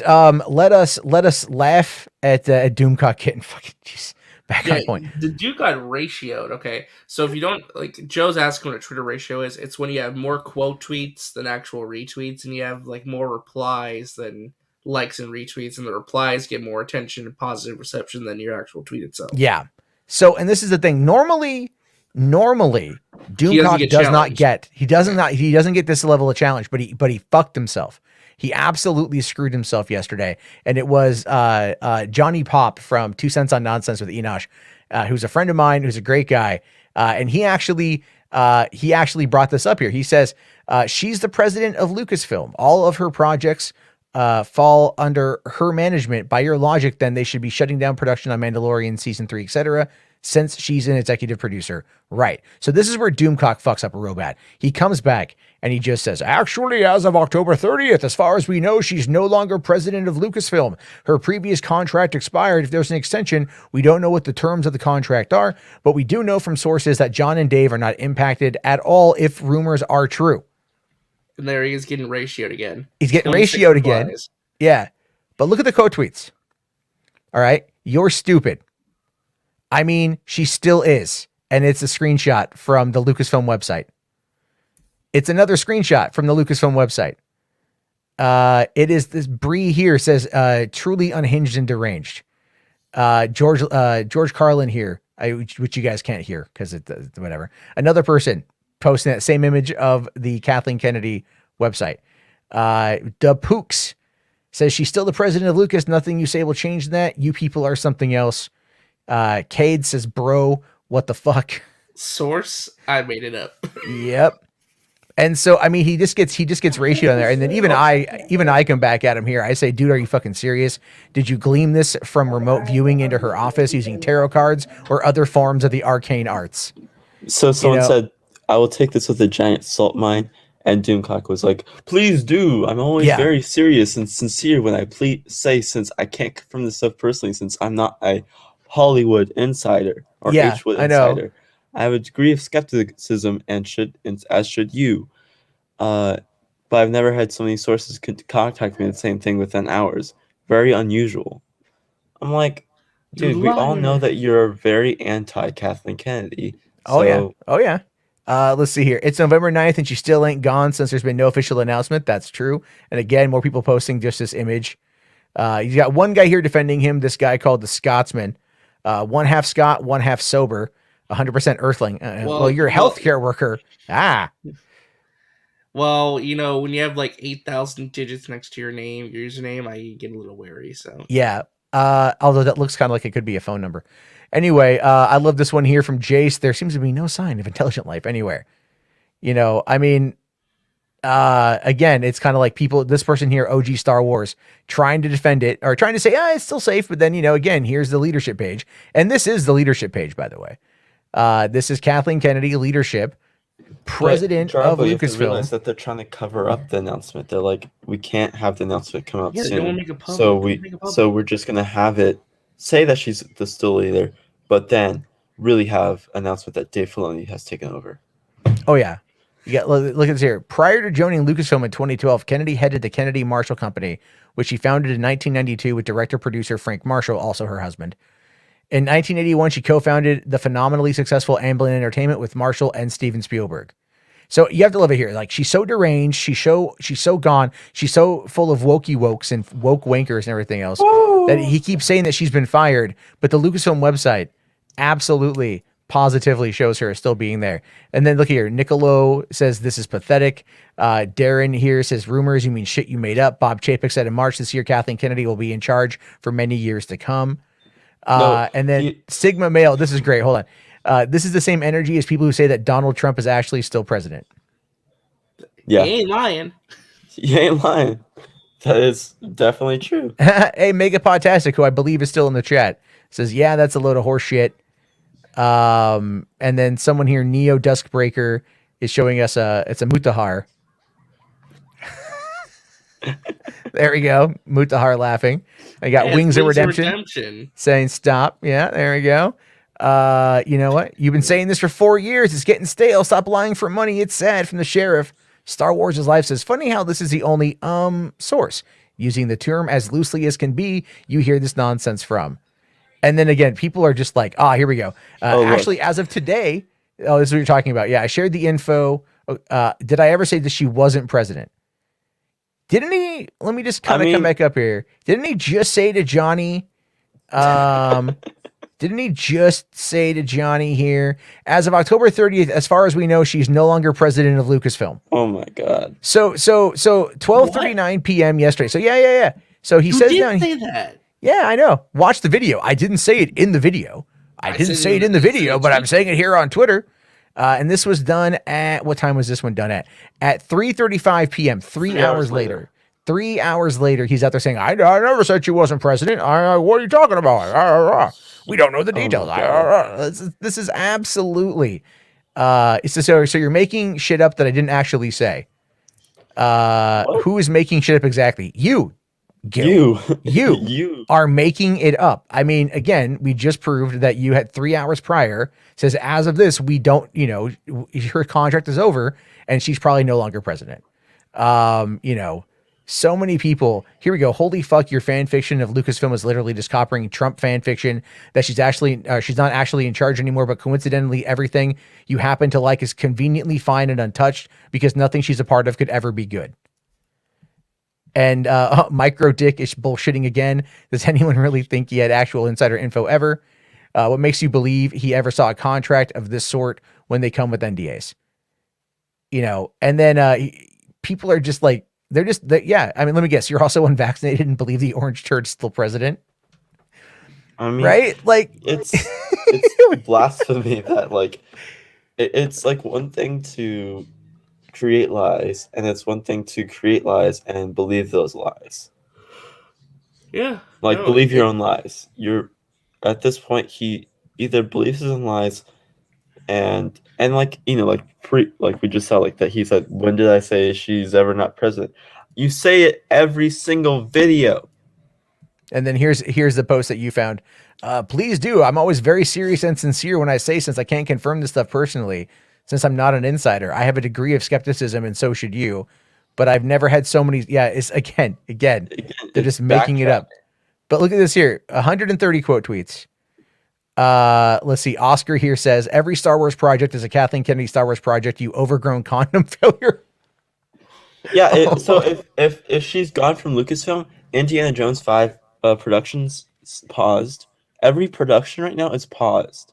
Will be paused. There will be an announcement today and tomorrow that productions for Lucasfilm, all productions under there, is paused until they find a new president. Until they announce one. So. Well, no, I don't think that would happen. I think they would keep, but you know, they'll keep some productions, and they'll keep Indiana Jones 5 because that's Amblin as well, right? So, yeah. But some of them will be paused. So it's like the Star Wars ones mainly. I just find it fascinating how this video and this post was the straw that broke the camel's back and got so many people to just say enough of this shit, you know, and just I think 3 years ago, I think it would have been helped if people said this is enough. I mean, yeah, no, perfect here. But I mean, even got like Zack Snyder people, the Snyder stands coming on and saying, there's no way people actually believe this guy. This guy here saying, source, trust me. Jedi Ralt saying, simple test. If you believe stuff like this, you're an idiot. And the thing is, Doomcock never gets pushback like this, like ever. I mean, like, you know, people are like legit like this ratio. I'm here for the ratio. That's enough Space Wizard shit for real. Got reminded of why I don't like it anymore. I mean, yeah, it's a good point. Like the shit's just made up. Hold on here. Live from Vader's Castle says, I know Ifron, and he stopped liking Star Wars like a while ago, and like a year ago, because of like whatever, it got annoying because of like all these rumors about these people like creating rumors about Star Wars and stuff. It's like, yeah, it's like stupid how people are like just like Doomcock think that they can get away with all these rumors and stuff. But you know, well, yeah, and that's the thing is because again, for the last year, there's been such a shutdown, people haven't really been able to push those narratives. Although, breaking news right now, this was just sent to me. I'm still in shock that it's actually happening. I cannot believe that it's happening, but it turns out that Doomcock may have been correct here, except what he's not telling anyone is that he is now the president of Lucasfilm. God. Victor Von Doomcock is now the president of Lucasfilm. Of course, he really is Overlord Doomcock. Yeah, Overlord of all things Star Wars, yet still surprisingly with Kathleen Kennedy's bio. Yeah. So, yeah, you know, they only had time to put in the fiction in the name. They haven't updated the bio yet. Not yet. Yeah. They'll update it. Not yet. In 5,000 years, they'll update it. Exactly. But I mean, it's great. I love, this is one of those things where it's like, you know, I love to see this because people are just, you know, are just finally telling them like, dude, shut up, man. Like, just shut up. We're so, look at this here. Doomcock is basically the male Grace Randolph. Oh, that's beautiful. Let's see. The spaghetti is bland and bone dry at this point. I mean, that's the thing when you just the David Icke of Star Wars Returns. Oh, that's so breaking news. We found out that Doomcock is the long lost son of Kathleen Kennedy, and he has a grudge against her. That's why he is. That's why, yeah, videos. Illegitimate son. The illegitimate son. It's like the illegitimate son that is. I was like, is that Adam Driver? Yeah, I just saying like there's like not one here. I mean, well, this guy right here says all Kennedy projects are gone except the ones I'm excited for. Yeah, they're just making fun of him. I mean, like everyone is just making fun of him. And do we know like what the if there's been like I highly doubt there's a ratio on his video. Because that's actually going to be the next subject of conversation. No, he's got 16. Okay, so he's got 16,000 likes and 190 dislikes on this video. But 133,900 views in the last 24 hours. Jesus Christ, man. Why? So it's like, but this is the thing. You can ratio him on Twitter, but none of that matters at the end of the day. No. It just protects him. Like, that's kind of the whole point, is you can ratio him on Twitter, which he doesn't like to get any pushback on social media. Like, we know that, because the last time there was pushback, he was, spending days crying and complaining about Nerdrotic and everyone going after him, all because of this. If you believe Doomcock's rumors, that's great. I don't. So, that's the most relevant thing Jeremy has ever said. It's funny because, like, they're the dark dimension version of Julius Caesar and all of those people. Like, if you, like, for Star Wars, it's like they all backstabbed Doomcock and like left him, but like, again, Julius Caesar, if Julius Caesar was a bad guy, more of a bad guy this time, Yeah. Well, with any luck, I think it's going to be like, the thing is, he's got the YouTube audience indoctrinated. What you need is it's not like dislike campaigns on him. That's not going to matter. It's got to be other people speaking up and saying, like, if those quote tweets that were all ratioing him were just making videos saying, stop lying, stop lying, stop lying, then you would actually see something possibly coming through the pipeline. But because you have so many people out there that are just like, idly watching it, because again, that stuff just gets recommended to them through the algorithm, because so many people watch it, just keeps getting spread. And he does that little trick to, if you wait until the end of the video, you're going to get a very special treat. It's a colonoscopy. You get to see my dog get neutered.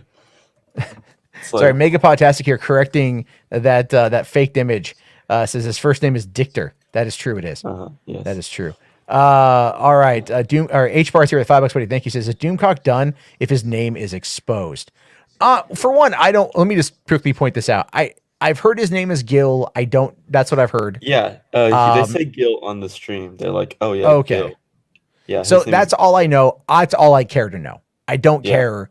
I don't care what his last name is. Do I think eventually that information is going to come out? Yeah, I do. I think he's going to, I think eventually they're going to come for him. His group is going to come for him, and someone who has his info is going to leak it out there. And that's going to end up being maybe not the end of him, but if they can somehow find a way to connect him to the Commandant, then it's definitely over. But in the meantime, I don't support doxing. I don't support IRL harassing. I don't support any of that stuff. Yeah, no. I was like the last year, how, like we were saying, like there was major lockdown and shutdown of productions. There was a certain actress who was doxing people, and because since Hollywood's she has no other job, she decided to become a doxer. So she was, there was a couple of people who got victim of that, and it's just sad to see how people some people are just absolutely shitty human beings. But yeah, that of course is, I just wanted to laugh at the Doomcock thing because it's funny. To me, it's hysterical that this guy is finally, getting owned on all of the BS that he has said, and he's finally getting people that are going, no, we're done with this. And maybe it will start to translate over. Maybe it will start to really kind of work its way over into YouTube, where the actual combating is going to happen. But I'll tell you guys this, though. One of the biggest things, did you guys see that I pissed off John Trent from Bounding into Comics yesterday? Oh, yeah, I did. I saw that. I was like following. I was like, this is interesting. Yeah, let me see if I can, if I'll bring it up here. Okay, so I put out a tweet being a little bit of a bit of a troublemaker, because that's kind of what I do, sometimes here on the internet. And what did I? Okay, yeah. So okay, here it is. So they had posted the Doomcock thing from the other day, saying here, Bob Chapek rumored to be feuding with Kevin Feige over Marvel's new woke strategy. John F. Trent, who's like the EIC of Bounding into Comics, and of course, Doomcock is the guy who pushes the rumor. And again, they always end up pushing Doomcock stuff. So I said, remember, friends, Bounding into Comics is not a real website. And so he was not happy with this. All right. Like I get a lot of the idiots, I got kind of ratioed by his fan base or whatever. People bring up the flagging shit. Like it doesn't matter. And let's see. I'm trying to find. He responded back with, remember, friends, posting screenshots of the website proves it's real. Have a J. Jonah. So that's his response, right? Because he's taking what I said literally, which is to me the funniest thing. I'm saying it's posting fake news does not make it a real website. So he's trying to do all this. So then I simply respond back with, I said, you simp to Doomcock because you can't report on real news. How many times has he said Kennedy's been fired? And again, only 5 retweets. A lot of those are quote tweets, and then 51 likes. So no real ratio on that one. Yeah. Right. And then this guy here, look at this one here. Oh, exactly. Is like, this is your source. Some creep in a mask. But he again comes back out and starts talking a little bit of shit. Says it's amazing that liars always double down on the lies. You think that you might have learned from your past experiences, but you clearly haven't and seem to always double down. Maybe you should actually read our very real website before throwing stones from your glass house. Again, completely They're not real though. Completely ignoring what I'm saying here. Weren't they the ones that said that Black Adam's changing their name to Should Adam or Shazadam or something like that? Something like that, right? Yeah. Like I love this one here. Like, look at this one here. Yeah, right. Reads your website. Ethan Van Sciver speculates Marvel and DC Comics are being funded by the government to push radical gender and sexual ideology. Like all that shit. But I think I got him on this one here. I said, wow, getting a bit salty, are we? Almost as if you peddle culture war bullshit to unintelligent rubes who slurp it up rather than think for themselves. You're a hack, and any ombudsman would tell you the same. Oof. Now, yeah, and then no response from him on that one. I'm pretty sure I'm muted at this point. But and then I kind of go at him because obviously it's light criticize. It says it's not a real website. It's, whatever, not that big of a deal. And he gets all mad and shit. Fake news. Yeah, unless you're a satire. Unless you're a satirical news site and everyone knows you are, and if you report on fake news and you defend the news you report, then yeah, you're a fake website. You have completely disregarded your reliability as a real website. Yeah, exactly. It's just like it's those guys, they do all this shit all the time. And it's funny. It's so funny because these guys that's all it is. And then they all are part of that feedback loop. I've criticized Bounding into Comics before, and I've called them out for being basically unethical trash. And John F. Trent gets real mad. As I found out tonight, there are some mutuals that I have with people that are like kind of in those groups, and they all hate me.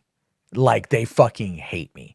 So you're doing something right when people of that caliber really fucking hate you. So that's good. Anyway, I just wanted to laugh at all that. That's kind of go down from there. So why don't we talk about what's clearly the biggest, I think, it's entertainment because it falls into line with this particular category, to this thing. But honestly, the YouTube dislike stuff, you guys have heard about this. I know RJ has. Yeah. So I wanted to take a look here because this does impact everybody. And so I want to take a look here at what Matt Rovell is saying about this and why it's I think it's interesting. And I have a very controversial take on this that we'll get to here towards the end. Hey folks, you may have seen a while back that YouTube announced it was experimenting with making dislike counts private to only the creator of the video. Now, if you're like me, you were surprised by that. I mean, I've always thought seeing the number of dislikes on a video helps us know as viewers if it's a good video or not, if it's a helpful tutorial or not, or if what a creator is saying in their video is generally agreed with or not. Which I do agree with those points. Research teams at YouTube have found there's this whole other use for disliking a video that I had never experienced as a creator, and you may not have either. Apparently, groups of viewers are targeting a video's dislike button to drive up the count, turning it into something like a game with a visible scoreboard. And it's usually just because they don't like the creator or what they stand for. That's a big problem when half of YouTube's mission is to give everyone a voice. So earlier in 2021, YouTube experimented with making the public dislike count private to see if it would help reduce these coordinated dislike attacks across the platform. And after analysis, they did see a reduction. So the update from YouTube is that the dislike button is staying, but the dislike counts will now be private. You can still dislike videos, and that action will be used to tune your own recommendations, but you won't be able to see the dislike count. Only the creator can find it on the back end if they want. Now, a few common questions we saw from the initial experiment. First, without a public dislike count, how can viewers tell if a video is worth watching? Again, I kind of had this question too, but it turns out that while viewers might use the dislike count to give them a sense of a video's worth, when the teams looked at the data across millions of viewers and videos in the experiment, they didn't see a noticeable difference in viewership, regardless of whether they could see the dislike count or not. In other words, it didn't really matter if a video had a lot of dislikes or not, they still watched. Next common question, if creators can still see the dislike count on the back end, how's that any different? They can see it if they look for it inside Studio Analytics under the Engagement tab. But overall, it's much less likely to cause stress and embarrassment if the count isn't visible to the public. And one more common question, is this because YouTube Rewind got lots of dislikes? No, although there are some teams internally who have learned the hard way what it feels like to get lots of dislikes. Now, this again is about protecting all creators and making sure they have a chance to succeed and feel safe in doing so. All right, so that's the update. I hope it doesn't cause too much frustration. Honestly, I think you're going to get used to it pretty quickly, and keep in mind other platforms don't even have a dislike button. So consider that. Thank you, and I hope you're well. So obviously this has been kind of ratioed to hell and back. Yeah. Let me take a look. Let's take a look here, right? 6,400 likes to 16,000 dislikes. Obviously, look, a bit of that's going to be intentional trolling. Yeah. I would say this. Like I told you, Matt, before, like, let's say, a video like this with, like, we've seen now, it has 6.4 thousand, but now it's 16,000. Like, so let's say it's a Doomcock video, and everyone's like putting thumbs down, and it's like 100 likes, and it's like, oh, and let's say he's only gotten 10 likes before. This is my most liked video, but then if you take away the dislike, but he has 1 million dislikes, we'll know that's the most disliked video. But now we only see it as the most liked video. So it's like, what is factual and what is just in front of their face? And I get that, but like, as I talked about this before on Max's stream, without going into my own personal experience with it, because I have my own personal experience with this kind of stuff. The thing is that at the end of the day, if you're not on your PC, how are you able to see if there is what the like dislike ratio is before you click on the video? You're not. And if you watch it on your mobile device, by mobile, it could also mean not just your phone, but if you watch it on your PlayStation, tablet, television, whatever, multiple devices play YouTube now, it's not visible right off the bat. I'm not for sure, but I don't even think on a Xbox or PlayStation you can see the like to dislike ratio. You can like the video, but that's it. You can't. You can like it or dislike it, but you can't see it.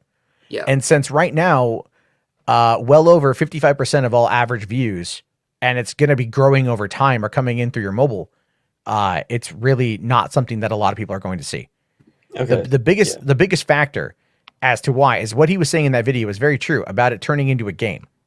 Right. And there were people, and that is something I have very personal experience with.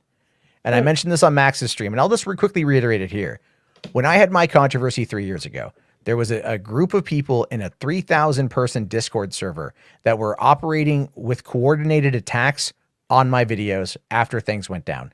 And it wasn't just like my videos that were current. It was like going back through my past catalog and rampantly disliking and rampantly attacking it. And they were flagging all the videos, and they're trying to get the whole channel taken down. And as a result of all of those actions, my channel average view duration went from 4 minutes and 55 seconds to 1 minute and 13 seconds, which in the algorithm essentially is a death sentence.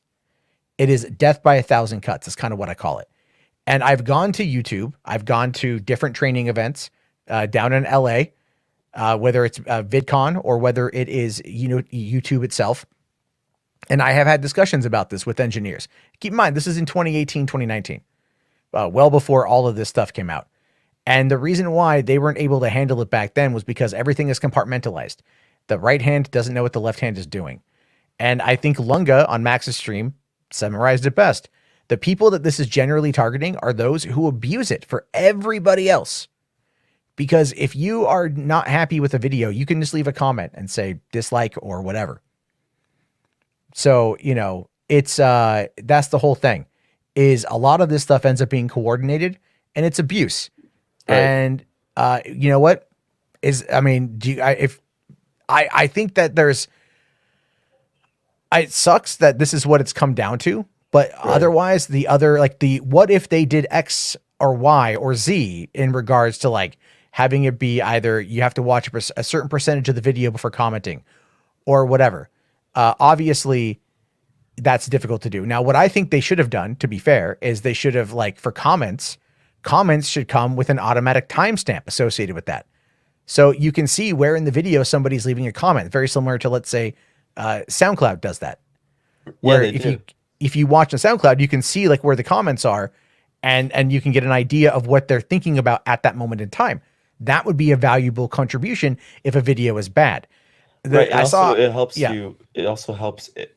Like, okay, so like with that, you can say like with the people who have their watch history on, you can be like, oh, like if they watched the video prior and they're coming again to like, let's say they do comment at 00 or like 01 or 05, whatever. It may be, at least, you know, they watched it and they're just coming back to like, be like, oh, snap it, let me comment real quick. Because if you come back and comment, it'll look like you're just commenting at 5 seconds without any prior watch. You know, so you're commenting on something that happened later down in the video, and now the creator sees that you only commented in the first 5 seconds. If that, you know, like that's the other thing. Like, if there should be a way to, one, tell if someone has watched it if they commented on it, and without just commenting on it based off of, like, you know, out of spite, or if they've commented on it after watching everything and watching it again, and taking a second look at it, or just commenting after they watched it, like saying watched, but the timestamp with, like, you know how you make a title, you'll be like, put that weird slash thing, be like watched, but slash, they commented this at like 5 seconds. Well, yeah, I mean, it would be, there's a bunch of different ways that I think, you know, you could approach it, essentially, right? And there's the thing is, though, and this is what I was trying to say beforehand on Max's stream, you've got 2 billion active people, active users, individuals using this platform every month.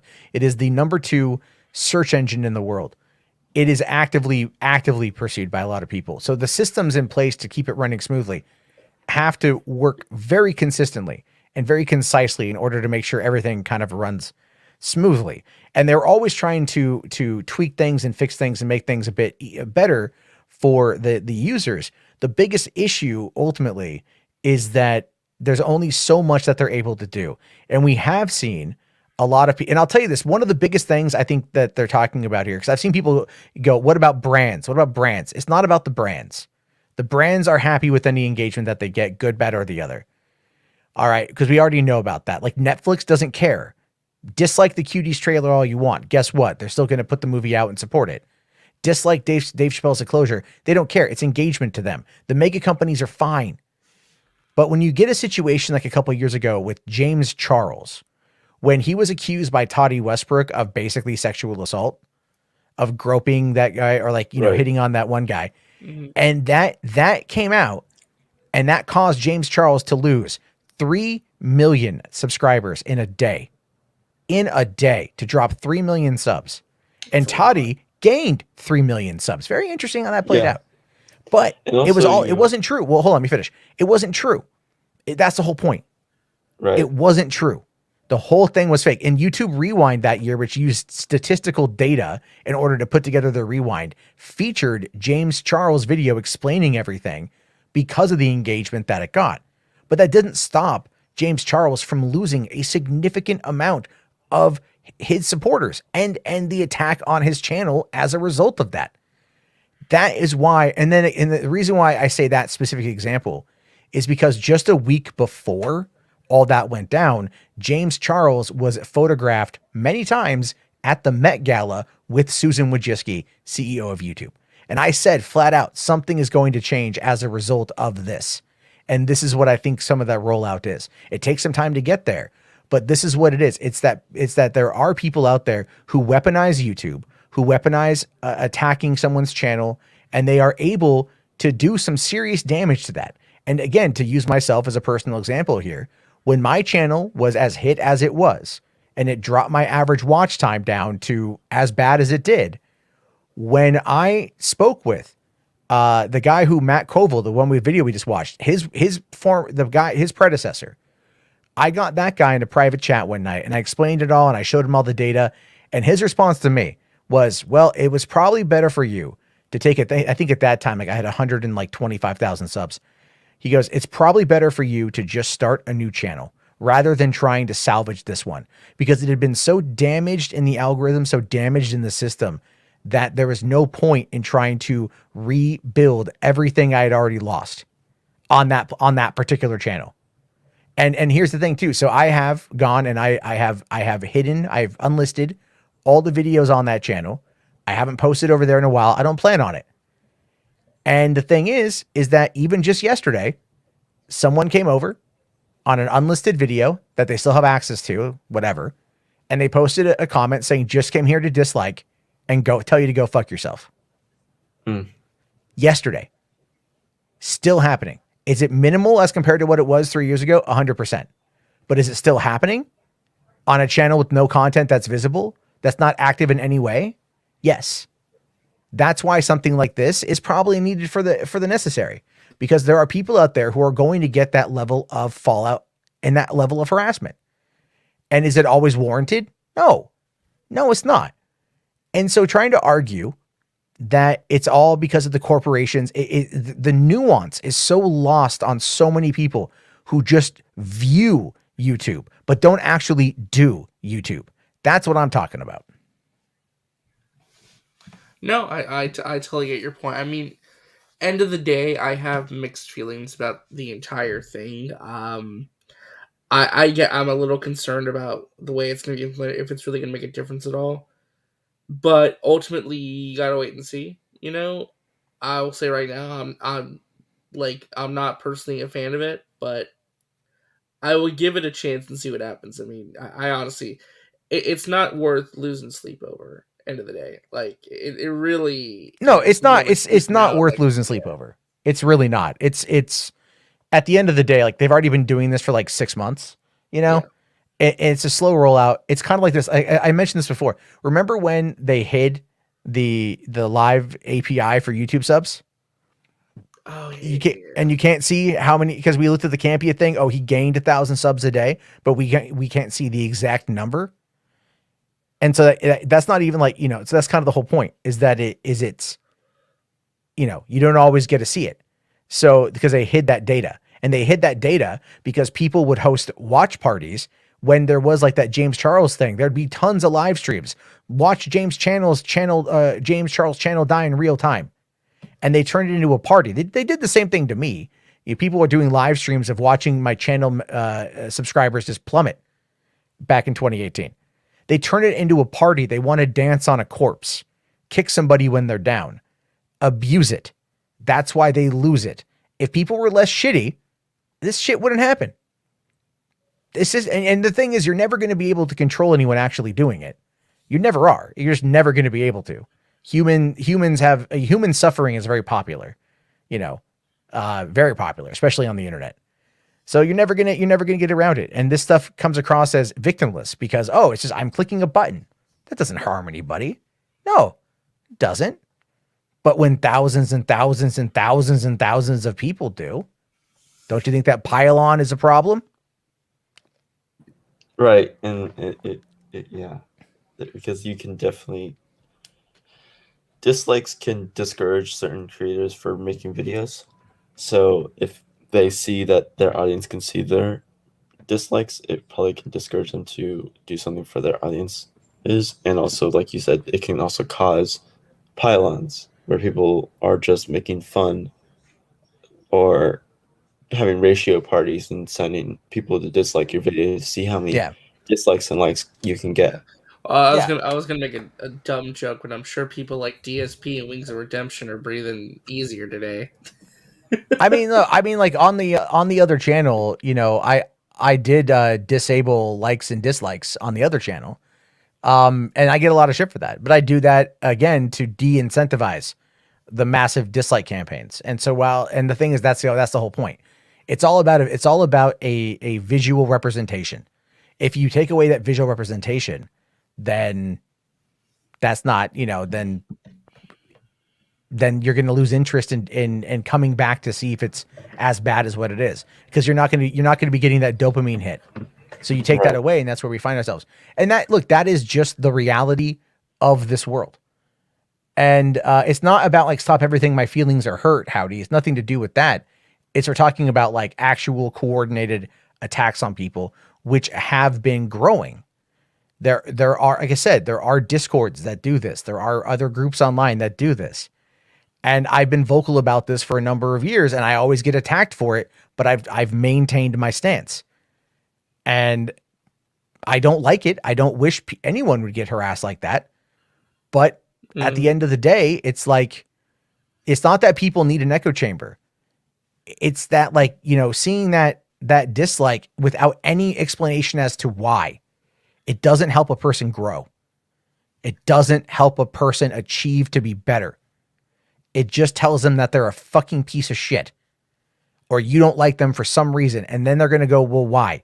How do I make it better? How do I engage with the customer or the viewer to make them understand what I'm trying to do or whatever? And the truth is, you're never going to be able to do that. Some people just don't like you or whatever reason. But if people don't at least leave a comment, then you have no way of knowing. Again, it's like, it's not about an echo chamber. It's literally about asking people to put their fucking, you know, put their mouth right there, put their voice out there, speak, and let people know, because that's how you get feedback and that's how you grow. So anyway, you know, it'll be interesting to see how it shapes out, you know. No, this is not Matt's day. It's not Matt's day. It's not like every dog has a day. No, it's not my day at all. Because if it was my day, the dislike button would be gone, and buried, and beaten, and shot, and publicly executed. That's what it would be. And again, I've been vocal about that too. And it'd be publicly humiliated. Yeah, it'd be completely emasculated and cucked, right there in front of Susan's office. No, it's, again, I want everyone to be able to voice their opinion. If you don't like something I say, leave a comment. Tell me. Otherwise, I don't know. That goes for everybody. You know, make a video. It doesn't mean I'm going to watch it, but at least I know it's there and I can have a better understanding about it. Right. Or email me, or there's ways to contact. But it's just the people that are like, I just came by to dislike and go eat shit, you know, whatever. It's like, that's not really constructive. It's just you being a cunt. You know, it's like, but it's the internet. People are shitty. This is why these actions happen. So it is what it is. How about you leave a dislike? How about you leave a comment? There you go. I read the comments. Everyone reads the comments. Rational says, what happens when they get rid of the comment section? The thing is, they have tools in place for the comment section. So I don't think they're going to get rid of the comment section. But it all really depends they're never going to get rid of the comment section, because that'd be a bridge too far, I think. But because the comment section is where the creator and the audience are able to interact with each other, and they'll never get rid of something that the creator can interact with their audience. Yeah. You know what's really funny though about the dislike stuff? The other day I was talking about something, and I ended up getting like 40 some dislikes on the video before the end of the stream. I think we were laughing about it after the fact. RJ, I don't know if you were there for that one. I know Saggy was there, but then like when the video finished processing, those like 46 dislikes just turned into 14. So the system has also been getting really good at discovering which people are starting to, like, they log into multiple profiles from the same IP, and it has started to remove them. So a lot of those like shitty sock accounts are probably pretty ineffective. But then again, it's all progress. Well, why does some channels turn off comment section? You know what? Sometimes that happens. People want to do it. I don't agree with it. But especially people, if Randy is commenting about Rational Skeptic's comment, if people like Jody is turning off their channel comments, it's because obviously they don't want people to interact what they said. Yeah, do it, man. You literally have no idea how bad my comment section got. Like, I left it up too. I left it up. I never shut down my Twitter. I never shut off comments. You know what? Like, I did turn off likes and dislikes for like a day, but man, the shame that I got was like even worse. I had to turn it back on. Like, the shame. It's because you get shamed by people. Why don't you take it? Why don't you just take the abuse? Why don't you just like take people who are talking shit about you? Like, people who are just literally making crap up about me back then, going as far as to try to call me a pedophile, things like that. You know what I mean? Like, that's the kind of abuse I was getting. Shit where people trying to say that I hurt kids. So it's like, am I supposed to just sit there and take that? Like, fuck that shit. Like, at what point does it become a step too far? And at what point do I have to just start taking active steps to protect my mental health? Because I am not that person, and they have the right to say it, but I don't have the right to platform. I don't have the obligation to platform them on my channel. You know what I mean? Like, that's kind of the whole point. It's like a lot. Again, there's so much nuance that goes into these conversations. Like Jody's corner. If he's got a bad take, that's a little bit different than someone trying to say that he abuses children. You know what I mean? Like, it's a different thing from that. Yeah, it's also one of the things where Jody, he's, if like, again, he posts videos, he does his live streams and has a comment section full of course, people who are hating on his takes and stuff. And sometimes his takes are downright disgusting. And then, he takes down the live and then uploads it again with the comments off. Yeah. Yeah, he'll do that. Which is a difference from posting a video and having comments off straight up. Yeah. I mean, the thing is, there are people who end up doing this kind of stuff that are just kind of really shitty. And that is, not something that any of us, we don't want to I criticize, I'll criticize the Fandom Menace because I'm trying to, yeah, sure. Fine. Maybe I'm a little bit mean to like Jeremy and some of those guys, but I mostly criticize their ideas. I get colorful with it, but I'm criticizing the fact that I know that they're lying to people and that they are doing this on purpose. And everything else. There's a difference on that front. If you criticize like the idea or even the person, but it's like, there's got to be, I guess you could say, honor among thieves. It's just not going to be there for everybody. However, I don't want to dwell on that shit for too long. I do kind of want to wrap up the evening with this clip. Cause you mentioned Andy and someone sent me this clip about Andy today. That he's according to the title here. And I don't know how much else I believe, but it says here, Andy is back to preying on his friends, including his trademark awkward flirting. This is pretty cringe. Get ready for that. Constantine, Tampa Bay. There's my only Tampa Bay person I know is Jessica Constantine. She's hit me up. She's given me some good karaoke bars. Jessica, if we do a meetup, you're on the list. Who else wants to join the Tampa list? Don't miss out. I tried to find a karaoke party this week, but no one in Tampa hit me up. I got myself the next few days. That's why I dipped. My family's going out to Miami, so I'm living it up next few days. I'm just gonna probably play some Zelda, stream, get some work done. But I was looking for a karaoke party and I never got one. The heck? No, where are my Tampa locals at? Need to meet more Tampa locals. Tracy Linnell, great content today. Love the beautiful men. Ooh, Tracy. You weren't talking about me. No one finds me beautiful. It's fine. Get ready. Press start, mom. Woohoo! I just press start, mom. Welcome to the membership. 2 Andys. What would you do with 2 Andys? Don't tell me. This is so awkward. Yeah, it's cringe. No, don't. God, what? I don't. No. Yeah, that's what's that? I don't really know. Is he on crack? No, I mean, like, I don't know. what that was. That is really awkward. And it's like, my family's out of town. I want to go to a karaoke bar. No one's hit me up. And keep in mind now that his new audience is predominantly women because of the Gabby Petito and the Britney Spears stuff and the Johnny Depp stuff. And so there's that. But you know what? I saw someone sent me some info a while back, and I don't have it brought up or nothing like that. But Andy started kind of like hitting up women on Twitter that were from Tampa. Like one of them was a news anchor, and he's trying to talk to her about something. Another one was a tattoo artist that he was kind of like trying to open a line of dialogue with. And then like a third one was whatever, I forget what it was. But it's like, I'm like, oh, he's back at it again. He's back at it again, you know, trying to like, here's a verified check mark rolling around, trying to, you know, just do searches for who lives in Tampa and back reach at out it again with Daniel with the white vans. You know, yeah, damn Daniel, yeah. Yeah. So again, I'm not making a suggestion that he's doing anything improper, but it's you know, that was some cringe, guys. That was some cringe. Totally forgot to do the you know, the Chud watch. Chud watch. I gotta remake that. It's been kind of a busy day, but did you see the other shekels? See, Command you here with another 15 shekels. Thanks, buddy. It says Total Biscuit rip disabled YouTube comments and redirected it to his Reddit, and that seemed to work well. Granted, it was mostly because of the scams. Look, you know, I actually I didn't know John Bain very well.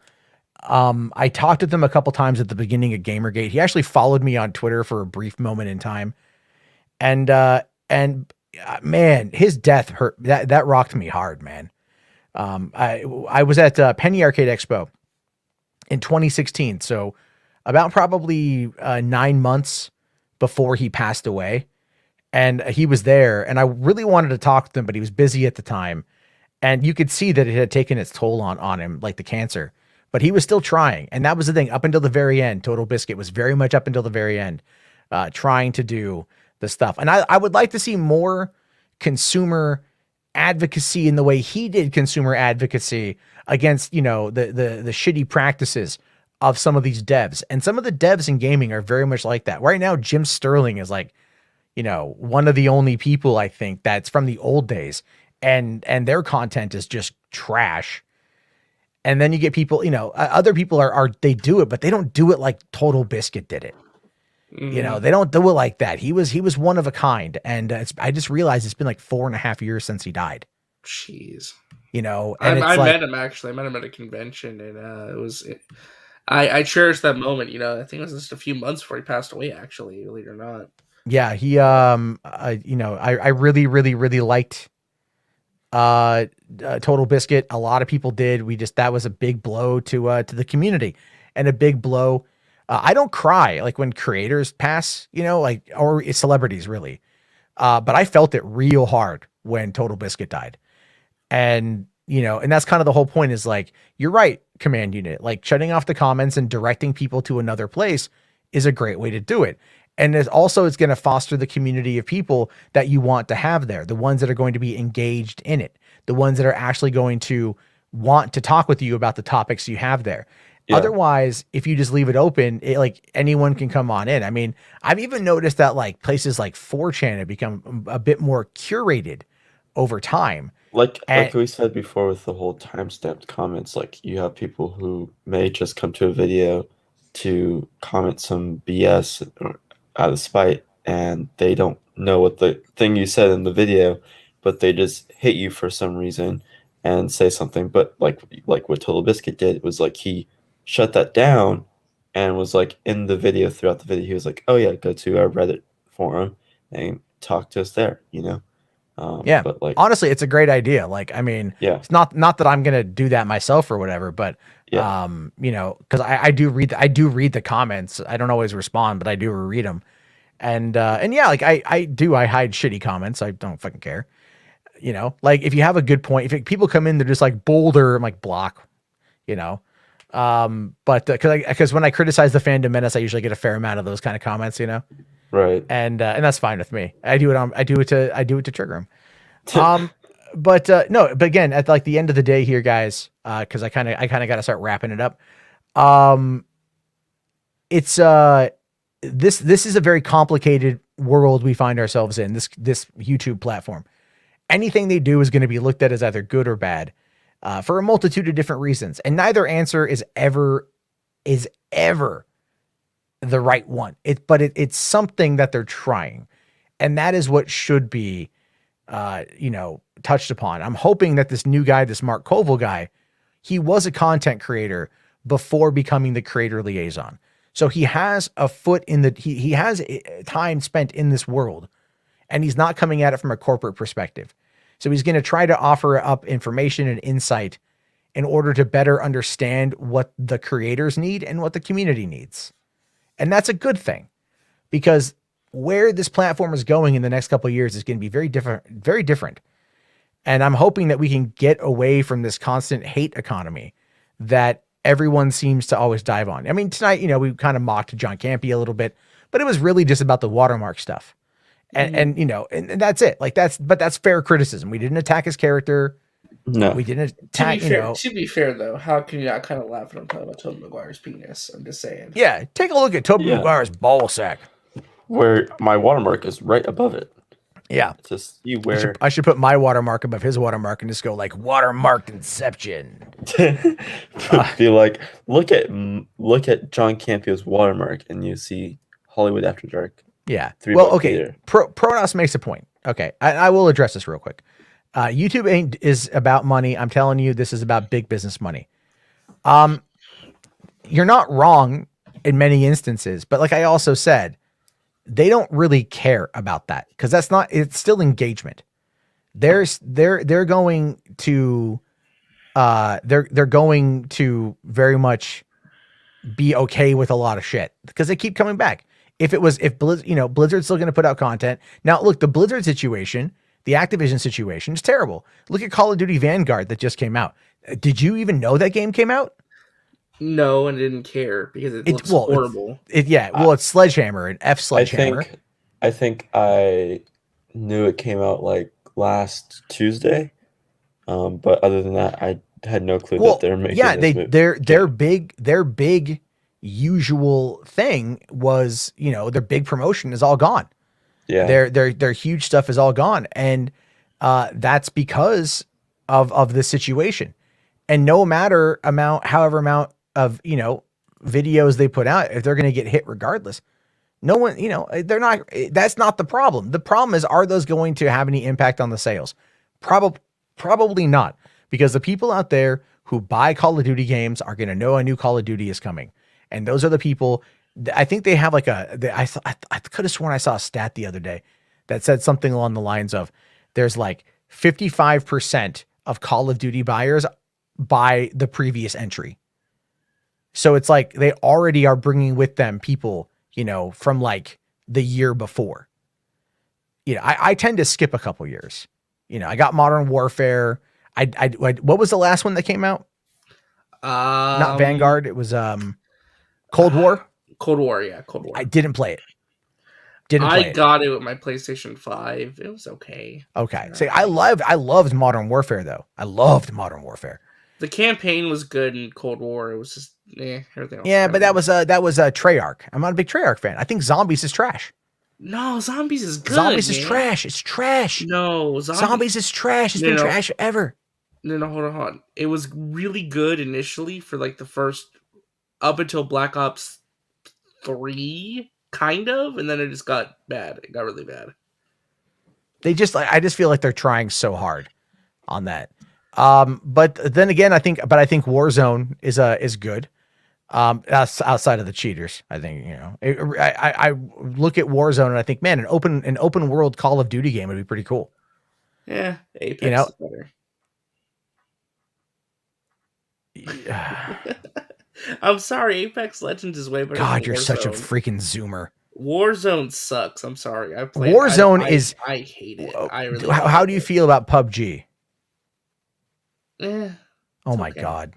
Oh my God. I'm sorry. The slow, methodical, tactical nature of PUBG is amazing. I'm sorry. For me, my battle royales are Apex, Fortnite, etc. That's where it's at. Okay.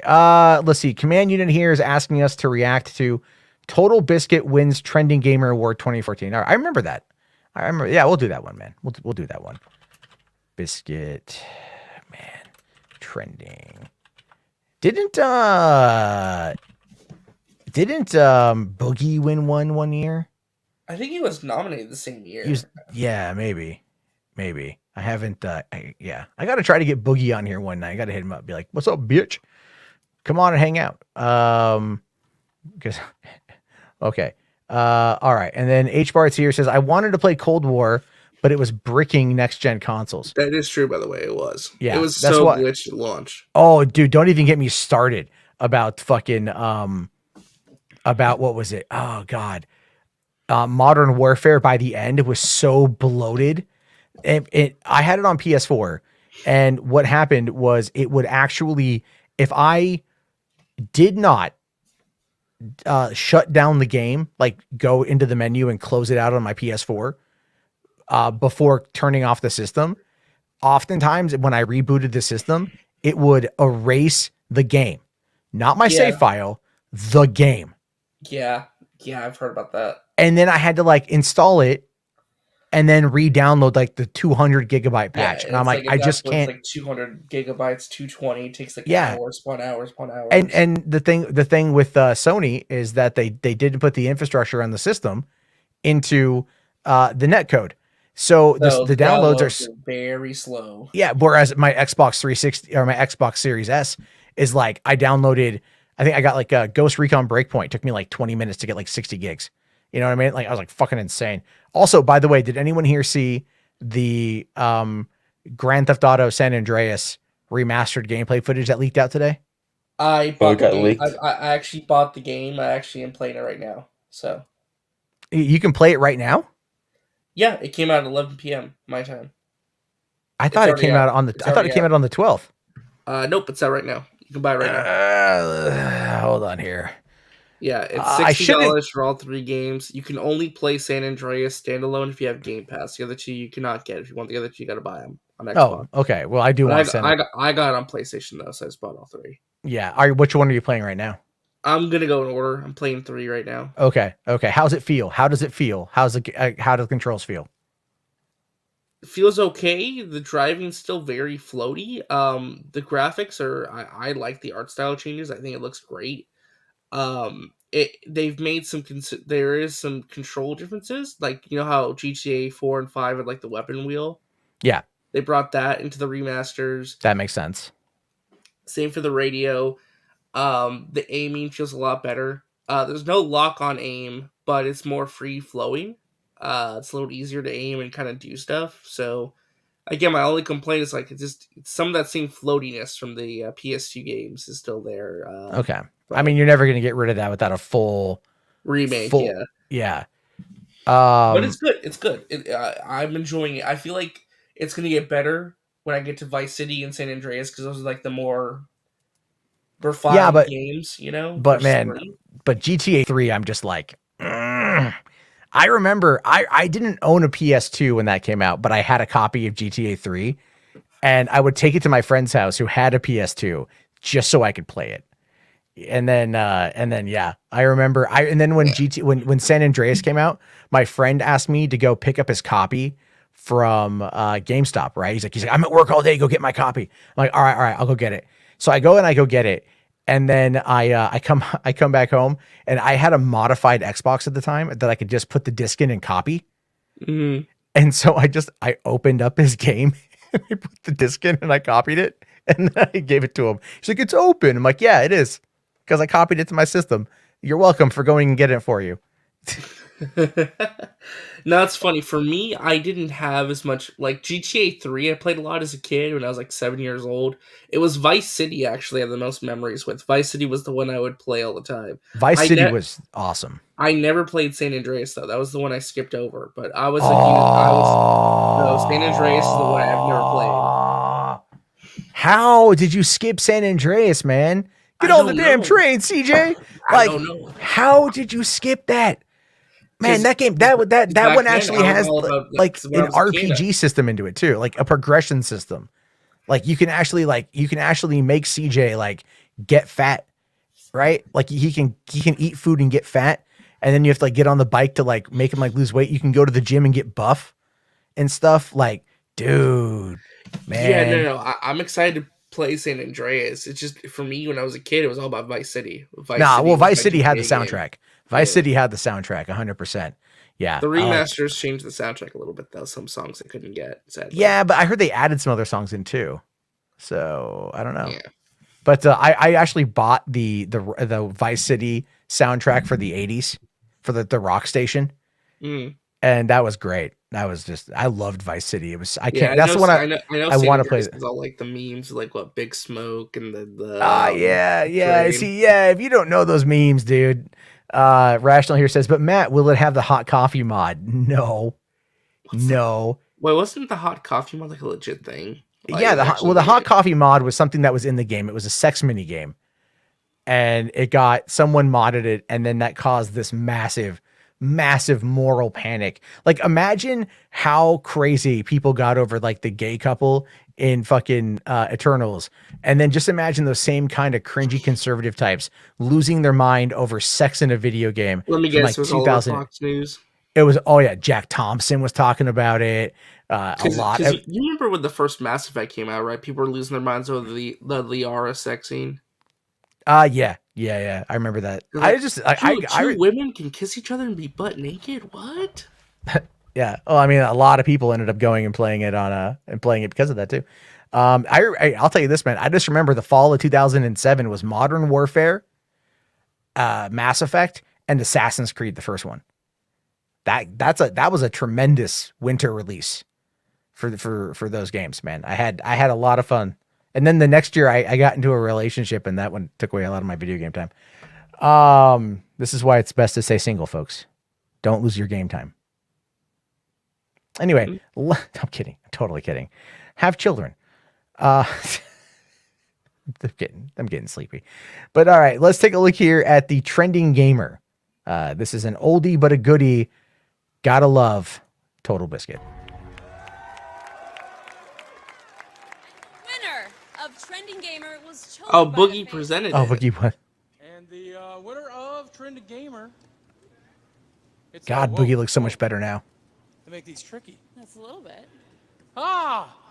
It's Total Biscuit. Awesome! Yeah! Woo! Awesome. Now, Total Biscuit couldn't be here tonight, but he sent us in this message. Ladies and gentlemen, I'm very grateful for this award. I'd like to thank my staff, my wonderful wife Jenna, the woman who had the mental fortitude and the foresight to drag me kicking and screaming into the land of YouTube, and of course the man with the hardest job in the world, my PR guy, Christian. A big thank you, of course, to all of my viewers that allowed me to make this a career rather than a hobby that I did out of a bedroom somewhere. There's one person I'd like to give special mention to. In March of this year, just before my diagnosis, I was contacted by the charity Starlight about a 15-year-old boy by the name of Salim. Salim had been suffering from osteosarcoma, a rare form of bone cancer. He's fought through 6 cycles of chemotherapy and surgery, loves video games, and his one wish was to meet me. That was in equal parts humbling, heartbreaking, and surreal. I couldn't fulfill his wish as I was diagnosed with cancer soon afterwards and was unable to travel. I want him to know that his bravery is an inspiration. His willingness to fight is a standard I hope I can aspire to myself, and the fact that video games helped him through what will hopefully be the most trying time of his life, a testament to the wonderful hobby we all enjoy. Thank you very much. Enjoy the rest of your night. Man, I miss that guy. It's heavy. He absolutely, like, you know, he was a force to be reckoned with in regards to the internet and commentary, consumer commentary culture, which is something that a lot of people, I think, and myself included, you know, I mean, it really sucks. The last big game he really talked about before his passing had to be fucking Battlefront 2 when that first came out. Oh yeah, I think he would have given Battlefront. Oh God, imagine No Man's Sky. Oh no, No Man's Sky came out because it wasn't on PC, but eventually it did go to PC. He would have talked about it then.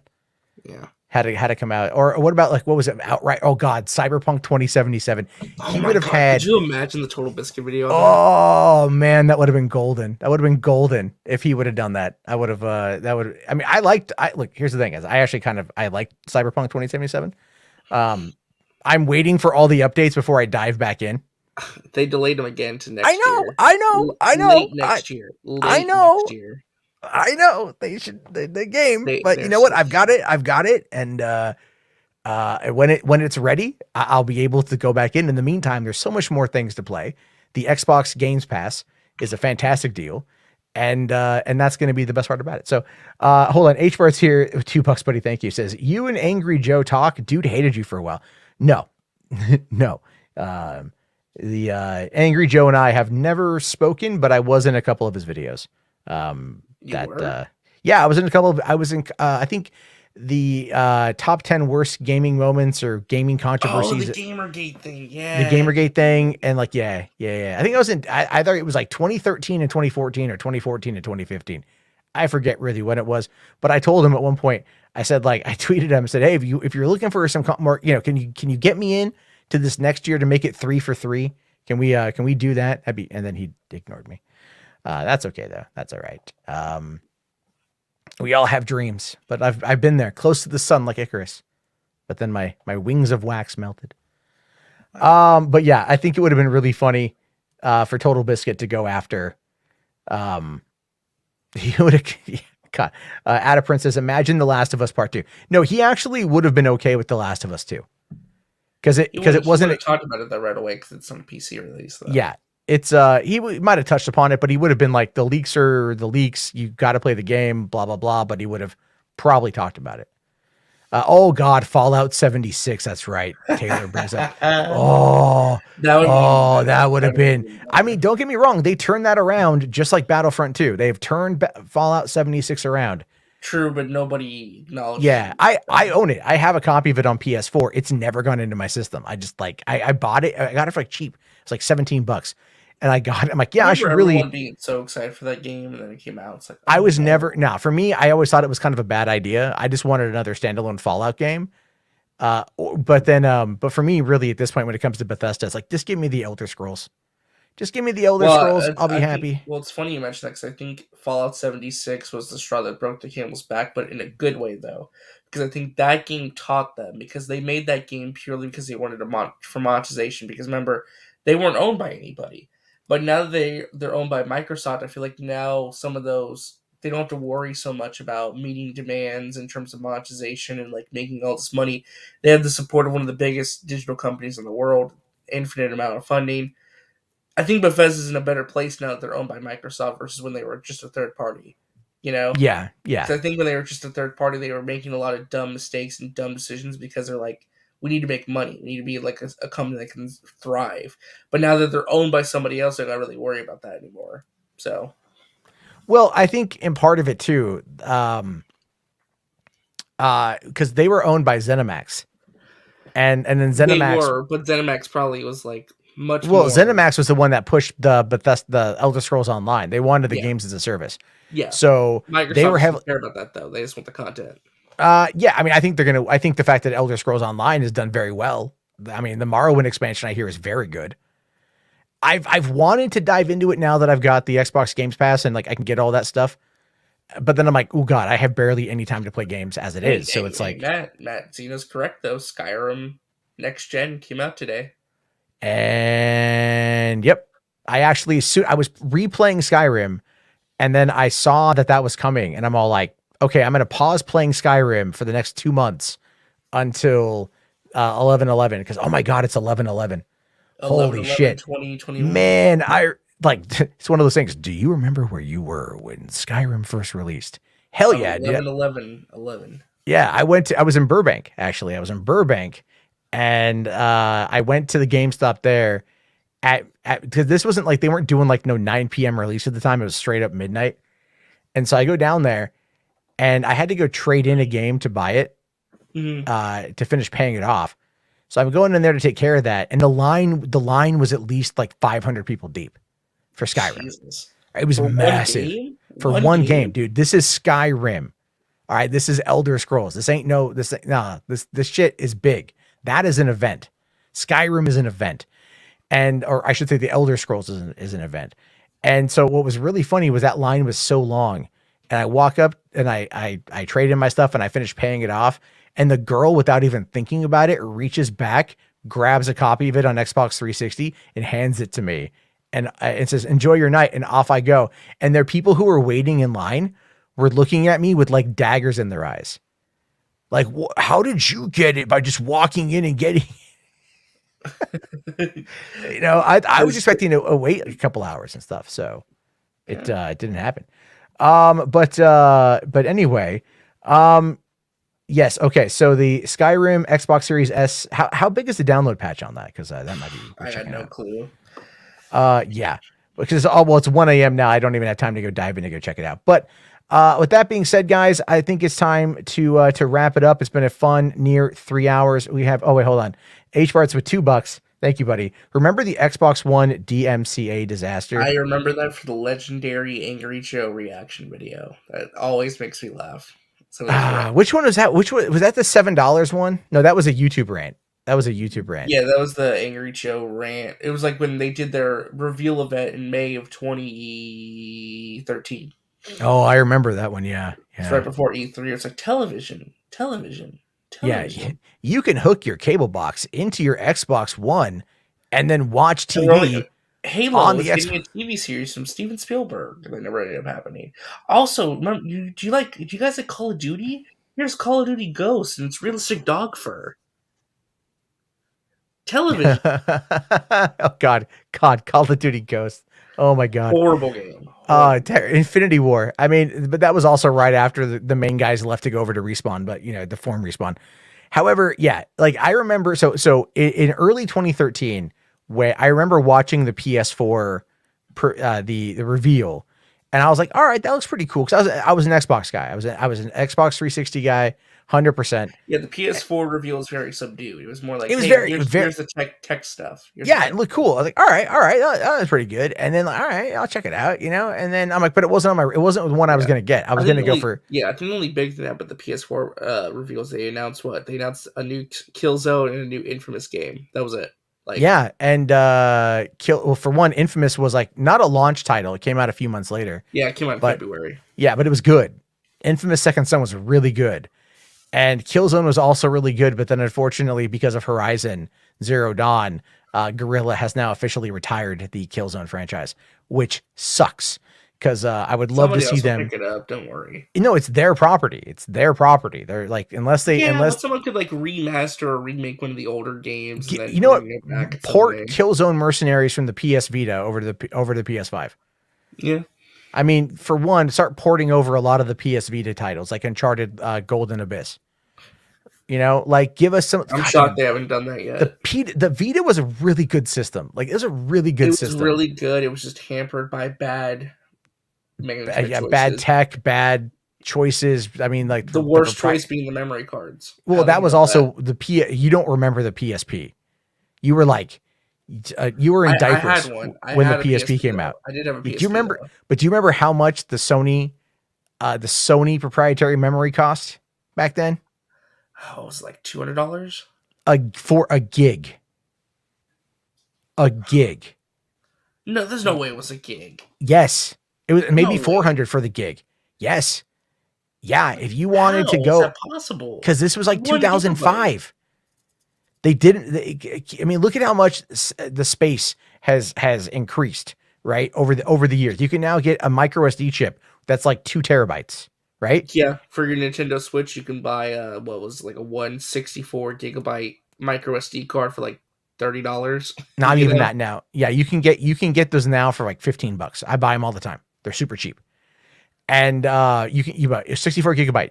I mean, that's like unheard of for like that size of space.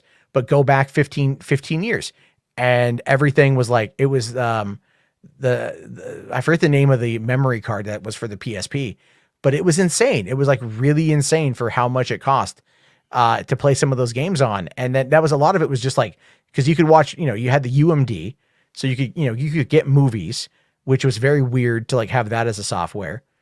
And for a while I would buy them at the Dollar Tree. When I'd find UMDs at the Dollar Tree, I'd buy them because it's like an odd format to find. So I got a bunch of them here somewhere. But I mean, like the PSP was a good system. The PS Vita was better. And I'm so pissed at Sony. PS Vita was so underrated. Like if Sony decided to make another handheld system, they really should consider it. They really should, because the PS Vita was this close to greatness, this close to blowing up. I think because they had the right ideas. Well, I mean, better. Try one more time. I think they could nail it.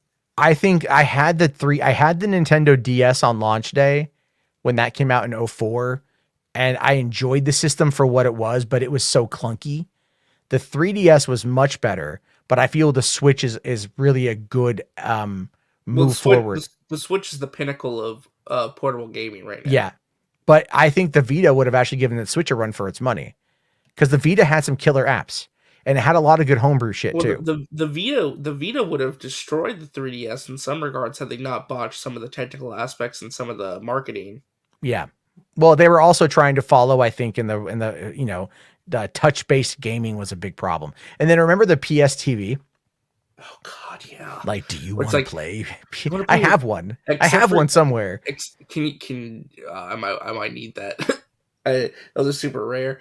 It's like, do you want to play your PS Vita games that don't have any touch-based controls, which is not very many of them. All the good ones were all with touch-based controls. Yeah, you can't play Uncharted Golden Abyss, but you can play Persona 4 Golden, which hey, Persona 4 Golden, people literally bought PS TVs just to play that game because nobody wanted to buy a Vita because the Vitas were expensive. They were getting rarer. So yeah, I mean, I have a Vita. Persona 4 Golden is on PC. Well, what's really funny about the Vita is that Sony heavily, because they tied it into being able to do the remote gameplay, and everything, and the Vita sold. I mean, like when the PS4 came out, the Vita was selling like hotcakes because everybody wanted that remote play. Exactly, and it's like, but I'm like, now you have this massive influx in these consoles being sold. Fucking support the software, support the development, build this thing up. And they just didn't. Well, it's really funny, when the Vita came out, I think like a year and a half later, they were ready to give up on it. Then you had Persona 4 Golden come out. I want to say it was, God, what was it, 2012, 2013, 2014? I don't remember. I have to look up. But Persona 4 Golden was such a big hit that literally people bought those systems just for that one game. Like, and they never capitalized off that because there are so many people who bought PS Vita just for one game, Persona 4 Golden. And they're like, I guess people don't care. One of the things is, like, you could actually get a PS Vita that had the ability to live stream, to have an HDMI out. You could find it on like eBay for like $400 or something. Because there are people that were doing like PS Vita streams and stuff. Or videos. No, Yvonne, Persona 4 was in 2008. I'm talking about Golden. The remake of it that had new content exclusively to the Vita. I think that came out in 2012. Could be wrong though. Okay, it's been a while. It's been definitely a while. I don't remember all that. But anyway, guys, we've been on for about 3 hours. I'm loving the old. H-Bart here says RJ Haley Seinfeld game. Which one? Was she in a couple games? No, I don't think so. Oh, wait, you're talking about Arcane. That's what I was thinking, like Legion. No, I thought because she was playing with your heart. Dad humor. Let's see. Let me check. Hold on. Casper says, angry face of the Matt and RJ game talk. Sorry. You don't like the RJ game. We're reminiscing about gaming. Yeah. I like gaming. By the way, check out Arcane on Netflix if you have not already. It's actually very, very, very, very, very good. The next 3 episodes drop on tomorrow, actually. So go check that out. Wait, how many episodes are the in There's 3 episodes right now that are composed Act 1. They're about 20 to 30 minutes each. Okay. And then Act 2, that's going to be the season, the 6 episodes? No, it's going to be Act 1, Act 2, then Act 3. So they're releasing 3 episodes a week. Then the entire series completes, I think, on like the... they're finally fucking learning. Yeah, they're doing the weekly release format. Oh my God, why is no one talking about that? It's actually the biggest Netflix show on right now, actually. I'll have to give it a watch. Weekly releases is working for them. It's almost like if they would spend a little bit more time doing this kind of stuff, we might be able to actually spend the time diving into it without feeling like we're going to be overplaying everything or rushing into it. Anyway, with the upcoming Dickinson is amazing. Yes, Dickinson is very good. Go watch Dickinson. The final season's airing right now. It's amazing. Nobody watches Dickinson in general. It's just Nobody's watching Dickinson though, because on freaking Apple TV Plus, but it's really good. Yeah. I saw the first teaser trailer today for Downton Abbey: The New Era. So if you're Downton Abbey is all on Netflix. If you haven't seen the best British drama in the last couple of years, I love Downton. That's my comfort food, man. Like I can pop on an episode of Downton Abbey and be all like, yeah.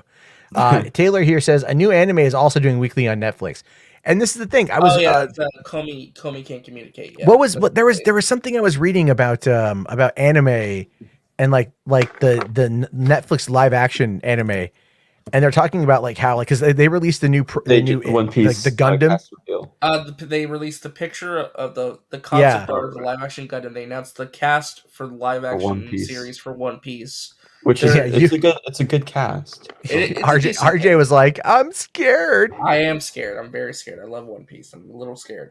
But then look, it's the same company. It's the same company doing Cowboy Bebop. Yeah. They also announced to do Yu Yu Hakusho live action series for December 2022 or 2023.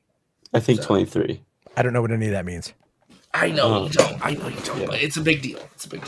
It's plus, Netflix bought the rights to get JoJo's Bizarre Adventure, so they're going to be airing Part 6 Stone Ocean weekly. So they got that exclusive rights, which is that's huge for them. So, and I think they might even do an anime Roald Dahl series.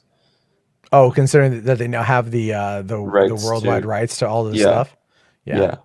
So I'm telling you, that's they got those rights because they want it. That's gonna do well in India.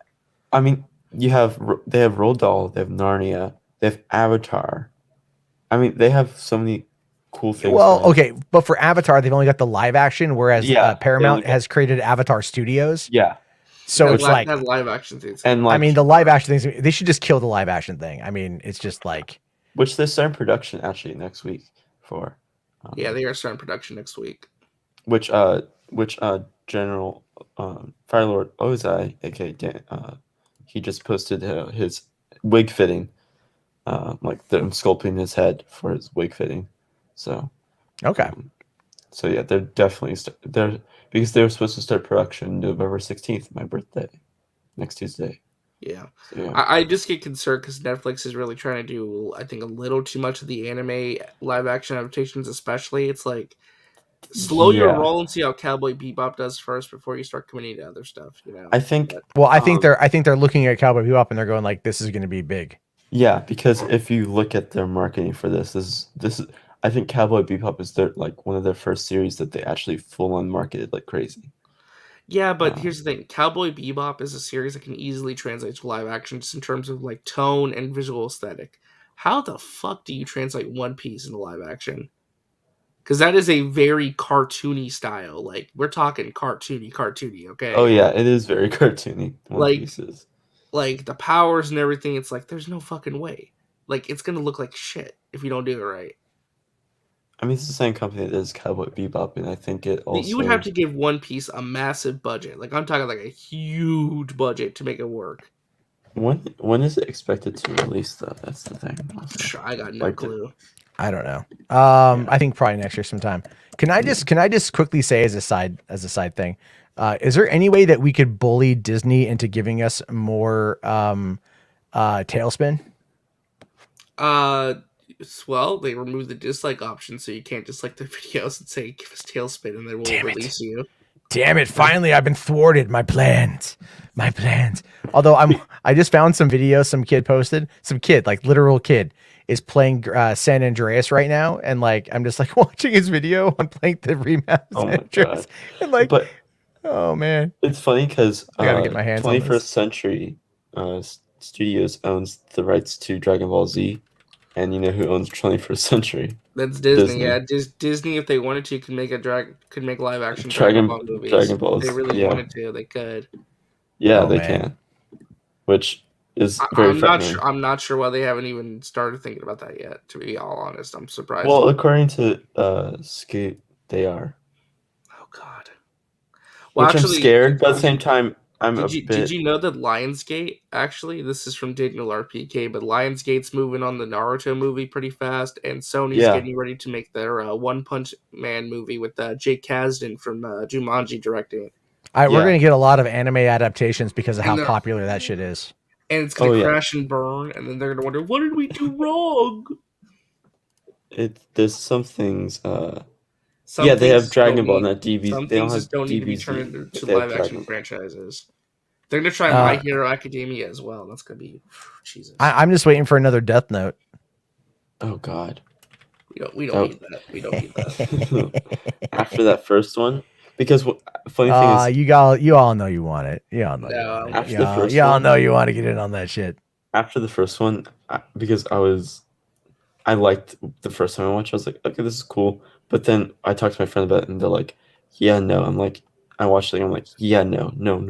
I will say, I am interested in the Jordan Voight Roberts stuff, like Metal Gear Solid and Gundam, but I don't know. Some of these things, it's just like, some things are just not meant to be adapted into live action, and I don't know what it's going to take for Hollywood to learn that.